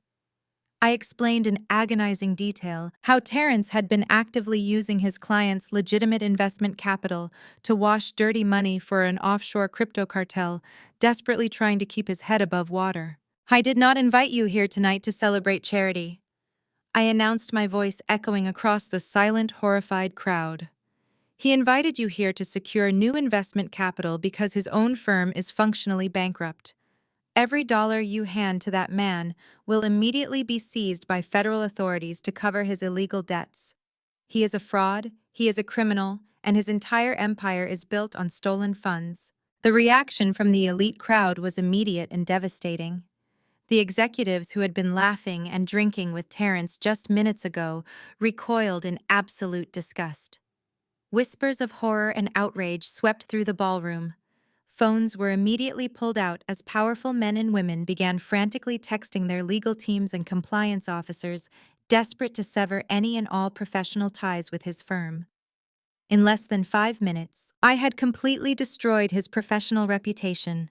I had systematically dismantled his career in front of every major banker in the city. He was ruined in the financial sector, permanently branded as a toxic radioactive liability. No legitimate institution would ever do business with him again. Terrence stood on the balcony stairs, staring down at the crowd as they actively turned their backs on him. His chest heaves, his face slick with sweat. He looked like a cornered animal, realizing that the hunting hounds had finally closed in. The glorious ascension he had planned had transformed into a brutal, inescapable public execution. Suddenly, a shrill, hysterical voice shattered the heavy tension in the ballroom. "Shut up! Shut your mouth right now!" Vanessa screamed, pushing her way violently through the crowd. She marched toward the stage, her $200,000 gown swishing aggressively around her ankles. Her face was flushed dark red with pure, unadulterated fury. The carefully crafted mask of the elegant billionaire heiress had completely disintegrated, revealing the deeply insecure, vicious narcissist underneath. She stopped right at the base of the stage, glaring up at me with eyes full of venom. "Do not listen to a single word she says," Vanessa yelled, gesturing wildly to the crowd. "She is insane. She is just a jealous, broke dropout who cannot handle the fact that our father chose me. She is trying to ruin my perfect night because she has absolutely nothing left." I lowered the microphone slightly, looking down at my older sister. I did not interrupt her. I let her continue her desperate, humiliating meltdown in front of the most powerful people in New York. Give someone enough rope, and they will always tie the knot themselves. "You think you can come in here and destroy us with a bunch of fake numbers on a screen," Vanessa boasted, her voice echoing shrilly across the marble floor. "You are pathetic, Sydney. We won. We executed the transfer yesterday morning. We legally acquired the $500 million trust fund. The money is sitting safely in our joint offshore accounts right now, and there is absolutely nothing you can do to take it back. It belongs to Terrence and me. We are untouchable." She crossed her arms over her chest, lifting her chin in a defiant, arrogant posture. She believed her declaration of wealth would somehow magically validate her authority and force the crowd to respect her. She believed that possessing the stolen money made her completely immune to consequences. She was so profoundly arrogant, so blindly greedy, that she had fundamentally failed to understand the nature of the trap she had walked into. I stood perfectly still on the stage, the microphone resting lightly in my hand. I looked at Vanessa, taking in her furious, triumphant expression. I looked up at Terence, who was still frozen on the balcony stairs, his eyes darting frantically around the room. I let the silence stretch for a long, agonizing moment, ensuring that every single person in the ballroom was hanging on my next move. Then I smiled. It was not a warm smile. It was a cold, chilling, predatory smile. It was the smile of a hunter watching the steel jaws of a trap snap firmly shut around its prey. I raised the microphone back to my lips. My voice was calm, steady, and utterly lethal. Vanessa. I said softly, the sound carrying easily through the absolute silence of the grand ballroom. Did you ever look at exactly what company Terence transferred to your joint names yesterday? Vanessa stared at me from the base of the stage, her chest heaving with exertion from her hysterical outburst.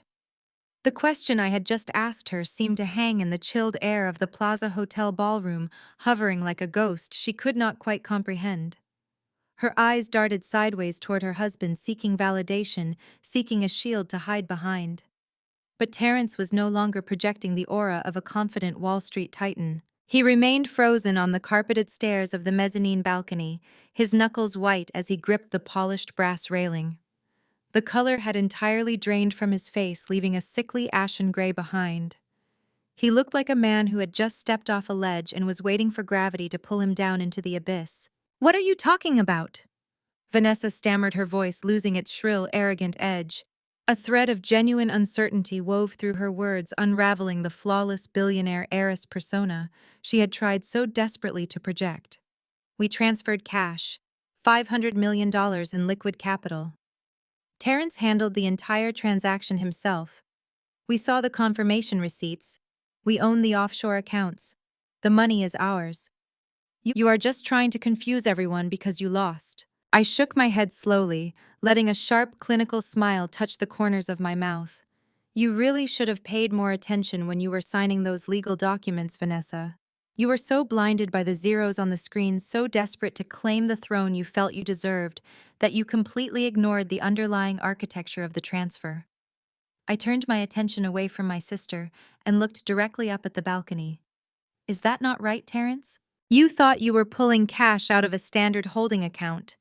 You thought my father was just a sick, frail old man who left the vault door wide open for you to plunder." Terence opened his mouth, but his voice failed him. His lips moved soundlessly. He took a stumbling step down the stairs, his eyes wide with a dawning catastrophic realization. "Let me explain exactly what you purchased yesterday morning," I said, projecting my voice clearly across the silent, captivated ballroom. Every single billionaire, hedge fund manager, and corporate executive in the room leaned forward, utterly transfixed by the financial slaughter unfolding before them. My father William did not build his empire by being careless. When his investigators discovered that you were heavily leveraged in illegal cryptocurrency markets, he knew you would eventually make a desperate play for the family trust. He knew you were drowning in debt and looking for a lifeline, so he built you one. But it was not a lifeline, Terence. It was an anchor. I raised my hand and gestured toward the massive projector screens illuminating the walls of the grand ballroom. Agent Bradley, stationed securely inside the locked audio-visual booth, executed the next command. The screens shifted instantly, swapping the offshore banking matrices for a series of highly classified corporate governance documents, tax records, and federal registry files. The documents were stamped with official government seals, highlighting a specific isolated corporate entity. "The $500 million you thought you were transferring was never liquid cash," I explained, walking slowly across the stage, owning every inch of the platform. "That specific account was a honeypot. It was a decoy vault carefully constructed by my father. The moment you utilized that forged medical power of attorney to authorize the wire transfer, you did not move money into your personal Cayman Island accounts. You triggered a binding, irrevocable corporate acquisition protocol. You used the forged authority to legally purchase a dormant shell company that my father had quarantined from our primary corporate structure over 7 years ago. Vanessa looked back up at the screens, her brow furrowed in deep confusion. A shell company, she repeated, her voice trembling slightly. What does that mean? Terrence got the money. I saw the balance. You did not see a bank balance, Vanessa. I corrected her, my tone devoid of any sympathy. You saw the superficial valuation of a toxic asset. You see, the shell company Terrence officially transferred into your joint names is called Apex Holdings. And Apex Holdings is not a treasure chest, it is a federal wasteland. A collective gasp rippled through the crowd of financial elites. Several executives began whispering furiously to one another, recognizing the severe immediate implications of corporate liability. Terrence took another shaky step down the balcony stairs, his hand trembling as he reached into his jacket pocket and pulled out his smartphone. His fingers fumbled aggressively against the glass screen as he frantically logged into the global corporate registry portal, desperate to verify my claims. My father acquired Apex Holdings years ago to absorb a massive, unexpected federal tax liability. I continued, ensuring my voice carried over the rising murmurs of the crowd. He successfully isolated the company, locking it away behind impenetrable legal firewalls so it could not contaminate the rest of his real estate empire. But he never dissolved it. He kept it sitting at the very bottom of the trust, waiting for a thief foolish enough to bypass standard escrow protocols and force an immediate unvetted transfer. I stepped right to the edge of the stage, looking down at Vanessa, who was now trembling visibly inside her $200,000 designer gown. By rushing the transaction yesterday morning, Terrence bypassed every single corporate audit, every compliance check, and every standard legal review. He bypassed the very safeguards designed to warn buyers about toxic assets. In his blind greed to steal my father's life work, he forcefully signed both of your names to the ownership registry of Apex Holdings. I paused, letting the devastating reality settle over them like a suffocating blanket. The problem for you, Vanessa, is that Apex Holdings currently carries a massive unresolved tax lien from the Internal Revenue Service. That tax lien, factoring in 7 years of compounded federal interest and severe evasion penalties, currently sits at exactly $800 million. Vanessa staggered backward as if I had physically struck her in the chest. She nearly tripped over the hem of her expensive gown, catching herself against a cocktail table. 800 million, she gasped, her face turning a sickly shade of white. No, that is a lie. You are lying to scare us. Check your phone, Terrence, I commanded, my voice echoing with lethal authority. Look at the corporate registry you just pulled up. Look at the beneficial ownership documents you forced the Cayman Bank to expedite yesterday morning. Read the liabilities section. Terrence was staring down at his glowing screen, his eyes wide and unblinking. The phone shook violently in his hands. A low, agonizing groan escaped his lips, sounding like a wounded animal taking its final breath. The digital records displayed exactly what I had engineered. His biometric signature, alongside Vanessa's notarized authorization, was permanently hard-coded into the ownership ledger of Apex Holdings. The massive, crushing federal debt was now entirely legally theirs. They were solely responsible for an $800 million tax bill they could never possibly pay. But the tax lien is not even the worst part, I said, driving the final lethal nail into their coffin. My father is an incredibly thorough man, but he is also a patriot. When his private investigators uncovered your involvement with offshore cryptocurrency cartels, Terrence, he realized that your crimes extended far beyond simple family betrayal. You were washing dirty money for dangerous international syndicates. The crowd of billionaires and investors actively began backing away from the center of the ballroom, clearing a wide, empty circle around Vanessa. Nobody wanted to be anywhere near her. They recognized that the entire Plaza Hotel ballroom had just become ground zero for a massive federal takedown. So my father made a phone call, I explained, looking directly at Terrence, who was now leaning heavily against the balcony railing, looking as though his legs could no longer support his weight. He contacted federal authorities and quietly handed over the operational control of Apex Holdings to a specialized financial task force. For the past 6 months, the FBI has been actively using that exact shell company to monitor, trace, and trap international money laundering syndicates. Apex Holdings is currently the primary target of an ongoing, highly classified federal investigation. I let out a slow, steady breath, feeling the absolute power of the moment coursing through my veins. The execution was flawless. You did not steal $500 million yesterday morning, Terrence. I declared, my voice ringing with total uncompromising finality. You legally claimed ownership of an $800 million federal debt. But much more importantly, by tying your personal financial credentials directly to a shell company, actively monitored by the federal government, you just provided the FBI with the exact digital bridge they needed to connect you and your wife to an international crime syndicate. You did not rob my father. You legally indicted yourselves. Terrence dropped his smartphone. The expensive device hit the marble floor with a sharp crack, the glass screen shattering into dozens of jagged pieces. He stared blankly at the broken phone, completely paralyzed by the sheer terrifying magnitude of the trap he had just sprung on himself. He had engineered an elaborate, ruthless plan to steal a billionaire empire, to leave my father locked in a psychiatric ward, and to leave me destitute and imprisoned. Instead, his unbridled greed had driven him straight into a federal incinerator. He had destroyed his own life, and he had dragged his arrogant, complicit wife right down into the flames with him. Vanessa let out a piercing, hysterical scream. She ripped the diamond necklace from her throat, scratching her own skin in her absolute blinding panic. The glittering jewels clattered uselessly against the polished marble floor. She looked up at Terrence, her eyes wide with a frantic, animalistic terror, realizing that the glamorous, untouchable life she had bragged about just minutes ago was officially over. She was not a billionaire heiress. She was a federal suspect carrying an insurmountable mountain of criminal debt. I stood perfectly still on the stage, the microphone hanging loosely at my side, watching the total spectacular collapse of the people who had tried to destroy me. The grand ballroom of the Plaza Hotel, previously a sanctuary of unimaginable wealth and arrogant celebration, instantly transformed into a zone of absolute containment. The elite investors, hedge fund managers, and Manhattan socialites did not just murmur in confusion. They physically retreated.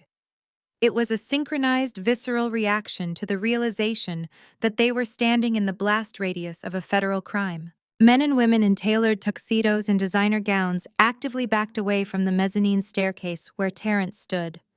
They moved as if he were highly radioactive, pulling their spouses by the arm, abandoning their expensive champagne glasses on any available surface.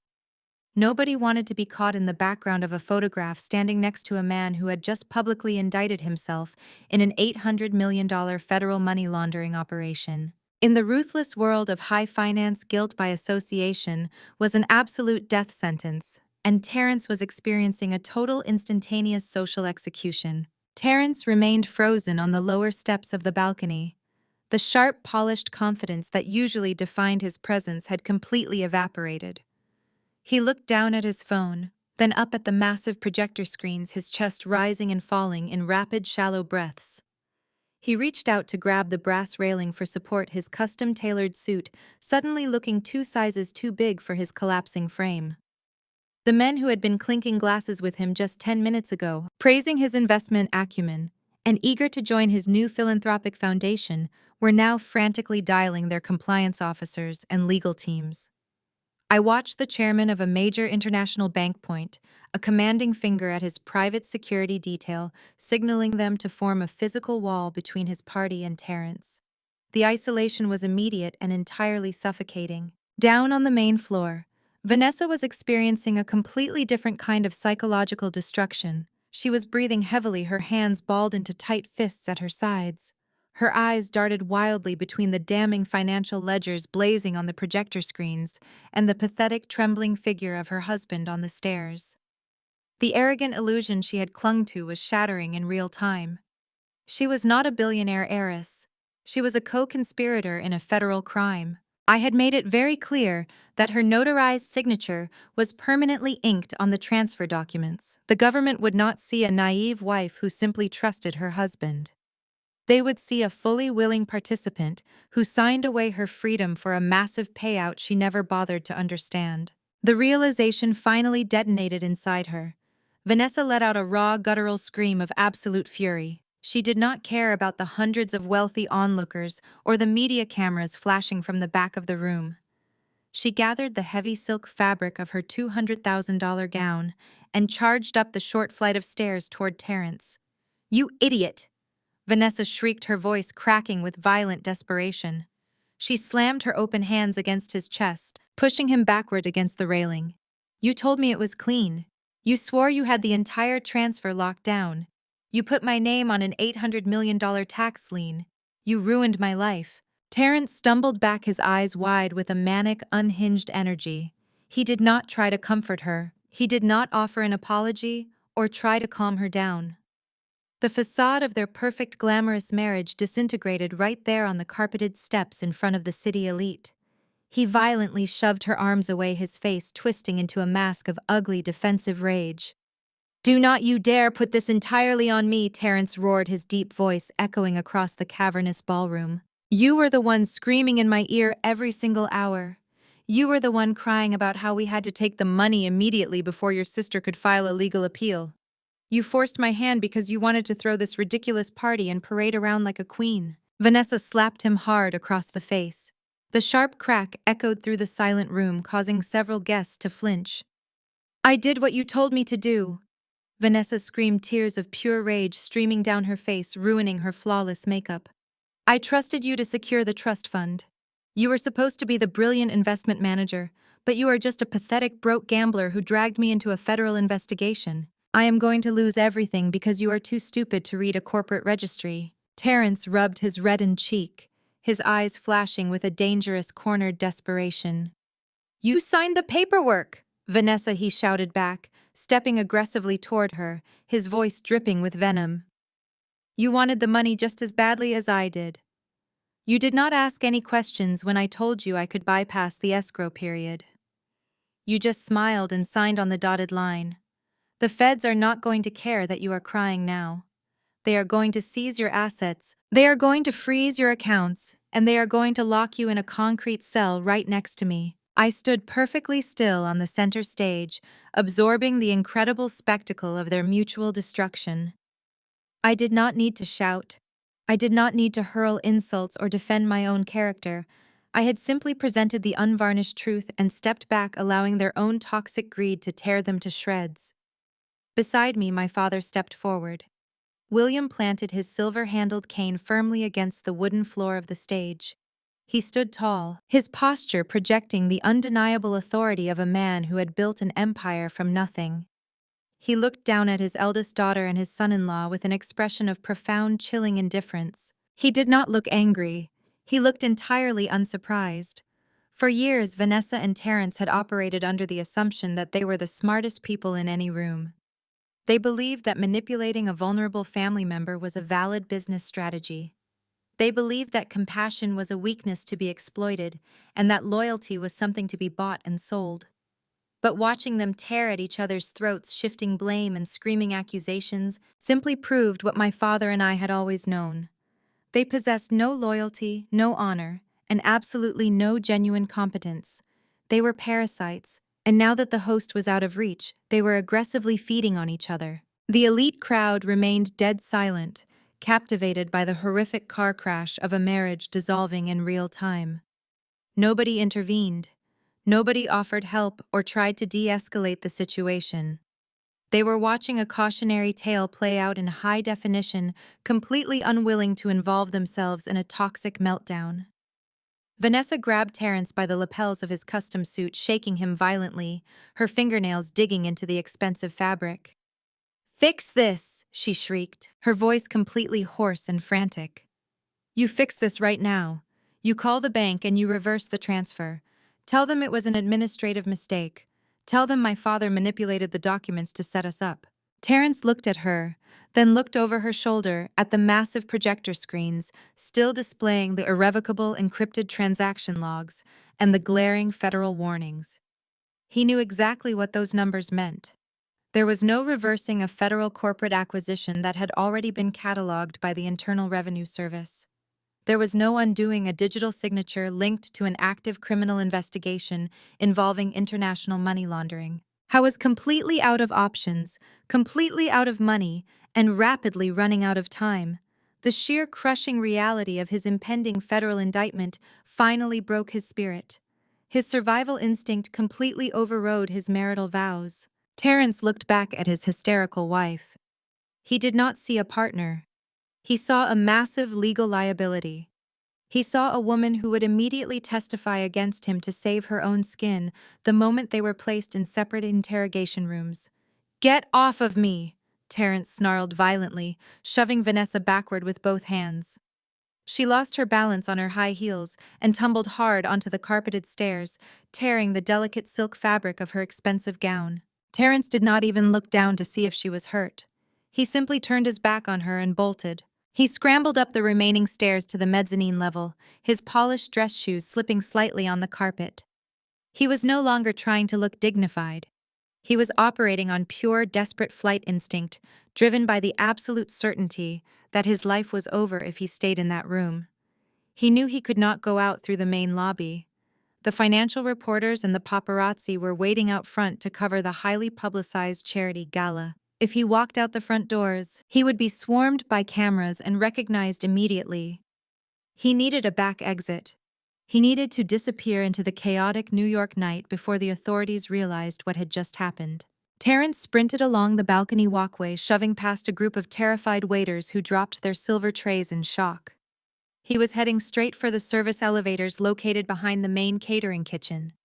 It was the only viable escape route that bypassed the hotel's primary security grid and led directly to the underground loading docks. He hit the heavy swinging wooden doors of the kitchen at a full sprint, throwing his entire body weight against the wood to force his way through to the service corridor. The doors burst open with a loud crash, but Terrence did not make it a single step further. He collided forcefully with a solid wall of black tactical gear. The service hallway was not empty. It was completely locked down. A dozen heavily armed federal agents stood shoulder to shoulder in the narrow corridor, their weapons raised and their tactical flashlights cutting through the dim lighting. At the very front of the formation stood Agent Bradley, his federal badge prominently displayed on his heavy tactical vest, his expression utterly unyielding. "Federal agents, nobody move." The command echoed off the stainless steel appliances of the catering kitchen with deafening authority. Terrence did not even have the opportunity to raise his hands in surrender. Two heavily armored agents surged forward, grabbing his custom-tailored lapels and spinning him around with brutal practiced efficiency. He was slammed face first against the polished marble floor of the service corridor.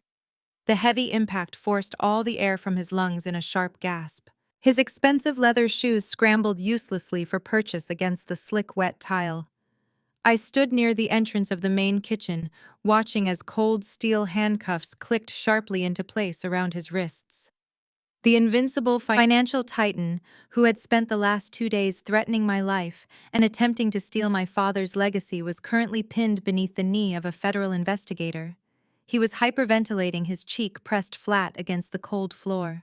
His eyes darted frantically around the room, searching for an escape route that simply did not exist. The swagger and arrogance that had defined his entire existence had evaporated completely, leaving behind nothing but a terrified, broken man who finally realized he had lost. Agent Bradley stepped over Terrence's trembling body, his tactical boots leaving wet prints on the pristine floor. He signaled to the remaining squad members standing in the corridor. 5 agents immediately broke formation and pushed through the swinging wooden doors into the main ballroom. The sudden appearance of federal tactical units sent a fresh wave of panic rippling through the elite crowd of New York socialites and investment bankers. The absolute silence of the room shattered into a chaotic symphony of gasping executives and frantic scrambling. No one attempted to flee, paralyzed by the sheer magnitude of the law enforcement presence currently flooding the venue. Wealthy investors actively backed away, pressing themselves against the walls, desperate to distance themselves from the unfolding criminal catastrophe.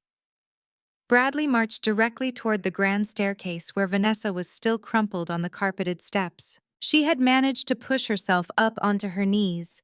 Her torn designer gown pooled around her in a disastrous mess of ruined silk and shattered diamonds. She looked up at the approaching federal agents with wide, uncomprehending eyes. The reality of her situation simply refused to compute in her narcissistic mind. She actually attempted to fix her hair as Bradley stopped right in front of her. Vanessa William, you are under arrest for conspiracy to commit federal wire fraud and international money laundering. Bradley announced, his voice carrying the heavy, undeniable weight of federal authority. Stand up and place your hands behind your back right now. Vanessa recoiled as if she had been physically struck by an invisible force. She looked wildly around the enormous ballroom, desperately searching the faces of the billionaires and hedge fund managers for someone, anyone, to intervene on her behalf. Nobody moved a single muscle. Everyone actively averted their eyes, thoroughly severing any perceived connection to her. I did not do anything, Vanessa shrieked, her voice reaching a shrill, hysterical pitch that echoed painfully off the crystal chandeliers. She scrambled backward up another step, holding her shaking hands up in front of her face. You cannot arrest me. I am just the wife. I did not know anything about the money or the offshore accounts. Terrence handled all the finances. He lied to me. I am a victim here. You need to arrest him, not me. I swear I did not know anything about a federal tax lien. Bradley did not display a single ounce of pity or hesitation. He simply reached into his tactical vest and pulled out a folded sheaf of official papers. He snapped the documents open and held them directly in front of Vanessa's panicked face. I recognized the pages immediately. They were the corporate transfer agreements Terrence had executed yesterday morning. You are not a victim, Ma'am, Bradley stated clinically. This is the official ownership registry for Apex Holdings, a shell company currently under federal indictment. This document explicitly ties you to an $800 million federal tax lien and an active criminal syndicate. And right here at the very bottom of the page is your explicit notarized signature. You signed away your freedom the moment you authorized this acquisition. Now stand up. Two female agents stepped forward, grabbing Vanessa's arms and hauling her roughly to her feet. She kicked and thrashed, screaming absolute nonsense as they forced her hands behind her back. The cold click of the handcuffs sealing her fate echoed sharply in the silent ballroom. You have the right to remain silent. Bradley recited, reading her Miranda rights with mechanical precision as she continued to sob and fight against the heavy physical restraints. Anything you say can and will be used against you in a court of law. The agents began marching her down the grand staircase, forcing her to walk, the perp walk of shame, directly through the center of the crowd she had so desperately sought to impress. Terrence was dragged out of the kitchen doors at the exact same time. The husband and wife were paraded through the Plaza Hotel lobby side by side, their glamorous evening destroyed entirely. The investors watched them pass, their expressions filled with unmasked disgust. As they neared the main exit, Vanessa spotted my father and me standing quietly near the coat check. Her furious struggling instantly replaced by a pathetic, desperate begging that stripped away whatever remaining dignity she possessed. Sydney, please, Vanessa cried out, fresh tears streaming down her ruined makeup, leaving dark streaks across her cheeks. Tell them I did not know anything. Dad, please help me. You have lawyers. You can fix this. We are family. You cannot let them take me away to a federal prison. I stepped forward, closing the distance between us, until I was standing merely inches away from her trembling form. The federal agents paused for a fraction of a second, allowing the brief interaction. I leaned in extremely close, bringing my lips right next to her ear, so only she could hear the absolute chilling finality of my words. You said I got nothing, I whispered, my voice devoid of any warmth, pity, or forgiveness. You were right. You got the debt, the fraud, and the federal indictment. I just got my life back. I stepped back and offered her a single dismissive nod. Agent Bradley signaled his squad, and the agents shoved Terrence and Vanessa forcefully through the heavy revolving doors. They stumbled out into the rainy Manhattan night. The flashing red and blue lights of a dozen federal cruisers illuminated the slick, wet pavement, casting an eerie glow over the dramatic scene. The media frenzy waiting outside was absolute chaos. Paparazzi and financial reporters alerted to the raid surged aggressively against the police barricades. Their cameras flashed violently, capturing every single humiliating angle of the fallen corporate king and his devastated wife. Reporters shouted relentless questions about the stolen funds and the money laundering charges, but the agents ignored them entirely. They shoved Terrence into the back of one armored vehicle and Vanessa into another, slamming the heavy doors shut. The billionaires inside the ballroom began frantically rushing toward the side exits, desperate to escape the fallout and avoid the media circus. The carefully constructed illusion of elite superiority had completely collapsed, leaving behind only the ugly reality of unbridled greed and devastating consequences. I did not watch the police cars drive away into the stormy night. I turned away from the glass doors and looked at my father. He looked exhausted, but a profound, unshakable peace had finally settled over his aging features. The infection that had threatened to rot his empire from the inside out had been surgically permanently removed. The true legacy of our family remained completely safe, locked behind ironclad digital trusts that Terrence could never possibly touch. My father offered his arm to me. I looped my hand securely through his, supporting him gently as we walked out the front doors together. The rain had slowed to a light drizzle, cooling the chaotic energy of the city streets. A private, armored town car glided smoothly to the curb, shielding us perfectly from the flashing cameras and the shouting reporters demanding statements. A suited driver immediately opened the heavy rear door for us. We stepped into the quiet, dark leather interior and shut the door firmly against the outside noise. As the vehicle pulled smoothly away from the curb, I looked out the tinted window one last time. We were heading home, leaving the absolute miserable wreckage of Terrence and Vanessa's lives behind us in the rain. They had tried to bury me, but they had only succeeded in digging their own federal graves. 6 months had passed since the flashing red and blue lights illuminated the rainy Manhattan pavement. The transition from the opulent ballroom of the Plaza Hotel to the sterile, unforgiving environment of the Federal Correctional Facility was a staggering contrast. I sat rigidly on a bolted metal stool inside the visitor room. A thick, smudged sheet of bulletproof plexiglass separated the free world from the incarcerated one. The air smelled heavily of industrial bleach and absolute despair. I checked my designer watch. I had allocated exactly 15 minutes for this encounter. The heavy steel door on the opposite side of the glass buzzed loudly, sliding open with a mechanical clunk. A female corrections officer escorted a prisoner into the partitioned booth. It was Vanessa. My older sister shuffled forward, the bright orange jumpsuit hanging loosely over her diminished frame. The glamorous, arrogant billionaire heiress who had paraded around the charity gala was completely gone. Her expensive hair extensions had been removed, leaving her natural, dull roots exposed. Her skin was pale and drawn, stripped of the premium cosmetics and elite spa treatments she once considered her birthright. She looked aged, exhausted, and utterly broken. She sat down heavily on the metal stool opposite mine and picked up the black plastic telephone receiver. I lifted my receiver, holding it to my ear. "Sydney, thank God you came!" Vanessa sobbed, her voice cracking as fresh tears immediately streamed down her sunken cheeks. "Please, you have to help me. You have to get me out of here. This place is a nightmare. I sleep on a plastic mattress. The food is inedible. I am surrounded by actual criminals. You cannot leave your own flesh and blood in a place like this. I need you to pay for a better defense attorney. The public defender they assigned to me is useless. Hai says I am looking at 2 decades in federal prison. You have the trust fund money now. You can afford the best legal team in the city. You can fix this."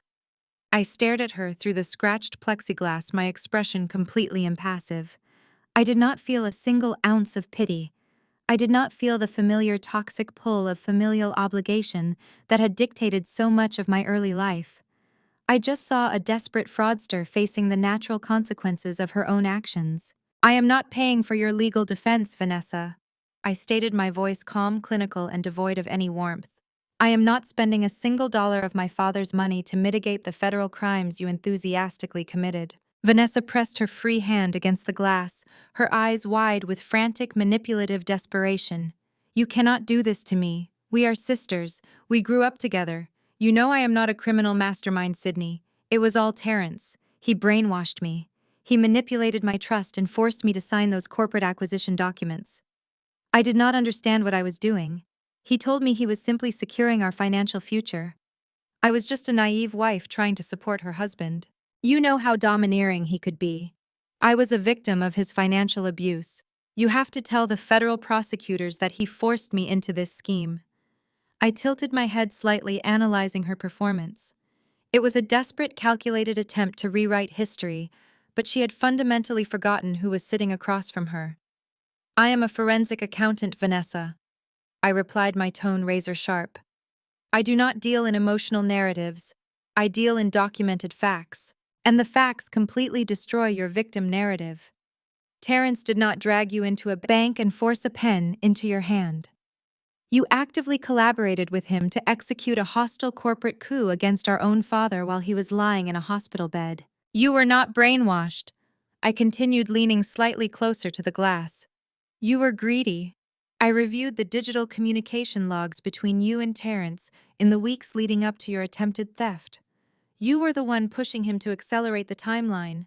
You were the one researching luxury yachts and private islands before the money had even cleared the escrow protocol.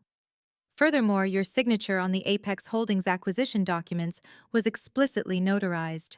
You sat in front of a licensed legal official and willingly signed a binding contract that tied you directly to an $800 million tax lien and an international money laundering syndicate.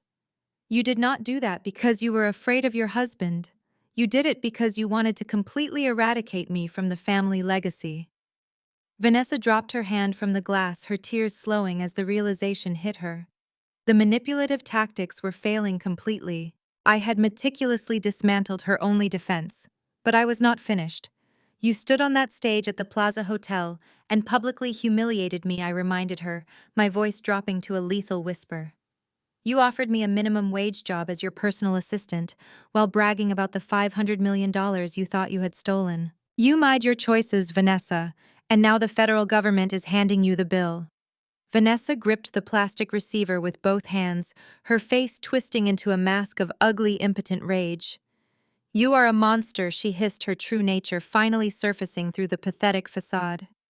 I stood up from the metal stool, gracefully buttoning my designer wool coat.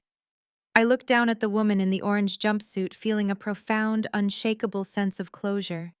You didn't call me at 7:30 a.m. that morning because you were brainwashed, I said, delivering the final devastating blow. You called because you enjoyed it. Enjoy the next 20 years. I hung up the heavy plastic receiver, cutting off her frantic screaming. I turned my back on the thick plexiglass and walked out of the sterile visitor room without looking back. The heavy steel doors of the Federal Correctional Facility slammed shut behind me with a resounding metallic clank. I stepped out into the crisp, biting air of upstate New York. The bright, mid-morning sunlight momentarily blinded me after the sterile, fluorescent gloom of the visitor room. I pulled my designer sunglasses from my coat pocket and slid them over my eyes, letting the cool breeze wash away the suffocating scent of bleach and desperation that clung to Vanessa. I walked down the concrete pathway toward the visitor parking lot. A sleek, armored black town car idled quietly near the curb. The driver stepped out instantly, holding the rear door open for me. I slid into the luxurious leather interior, welcoming the quiet sanctuary of the vehicle. Take us back to Manhattan, I instructed. The driver nodded, pulling the car smoothly onto the highway. As the gray, imposing walls of the prison faded into the distance behind me, I felt a profound, unshakable weight finally lift from my shoulders. The toxic anchor that had dragged my family down for years had been permanently severed. I leaned back against the plush leather seat and watched the trees blur past the tinted window. The transition over the past 6 months had been remarkably seamless. Terrence and Vanessa had genuinely believed they had outsmarted us. They thought they had secured a $500 million empire. In reality, the true family fortune was never in jeopardy.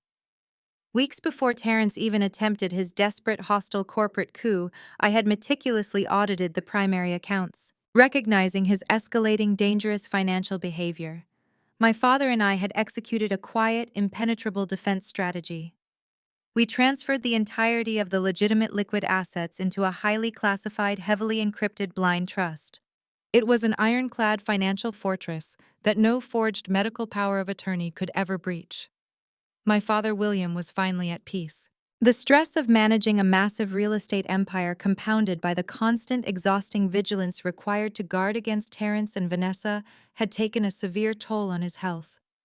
With the parasitic elements of our family permanently excised, his recovery from the stroke accelerated dramatically. He officially submitted his retirement papers last month. I was currently spending his days at a private sun-drenched villa in the south of France, enjoying a life entirely free from boardroom politics and corporate backstabbing. He was finally resting, trusting that his legacy was in the safest possible hands. The town car glided across the Brooklyn Bridge, the iconic glittering skyline of Manhattan rising up before me like a vast kingdom of glass and steel. We pulled up to the towering headquarters of our family corporation. I stepped out of the vehicle and walked through the massive revolving doors. The atmosphere in the lobby was entirely different from the day I had been forcefully dragged out by security. There were no hostile glares. There was no whispered gossip about the disgraced, unhinged daughter. The security guards snapped to attention as I approached, nodding with absolute, unwavering respect. I bypassed the standard security checkpoints and stepped directly into the private executive elevator. I rode it all the way up to the top floor. The heavy mahogany double doors of the executive suite stood open. I walked past the row of administrative desks, nodding to the senior staff who had spent years watching Vanessa and Terrence treat them like disposable servants.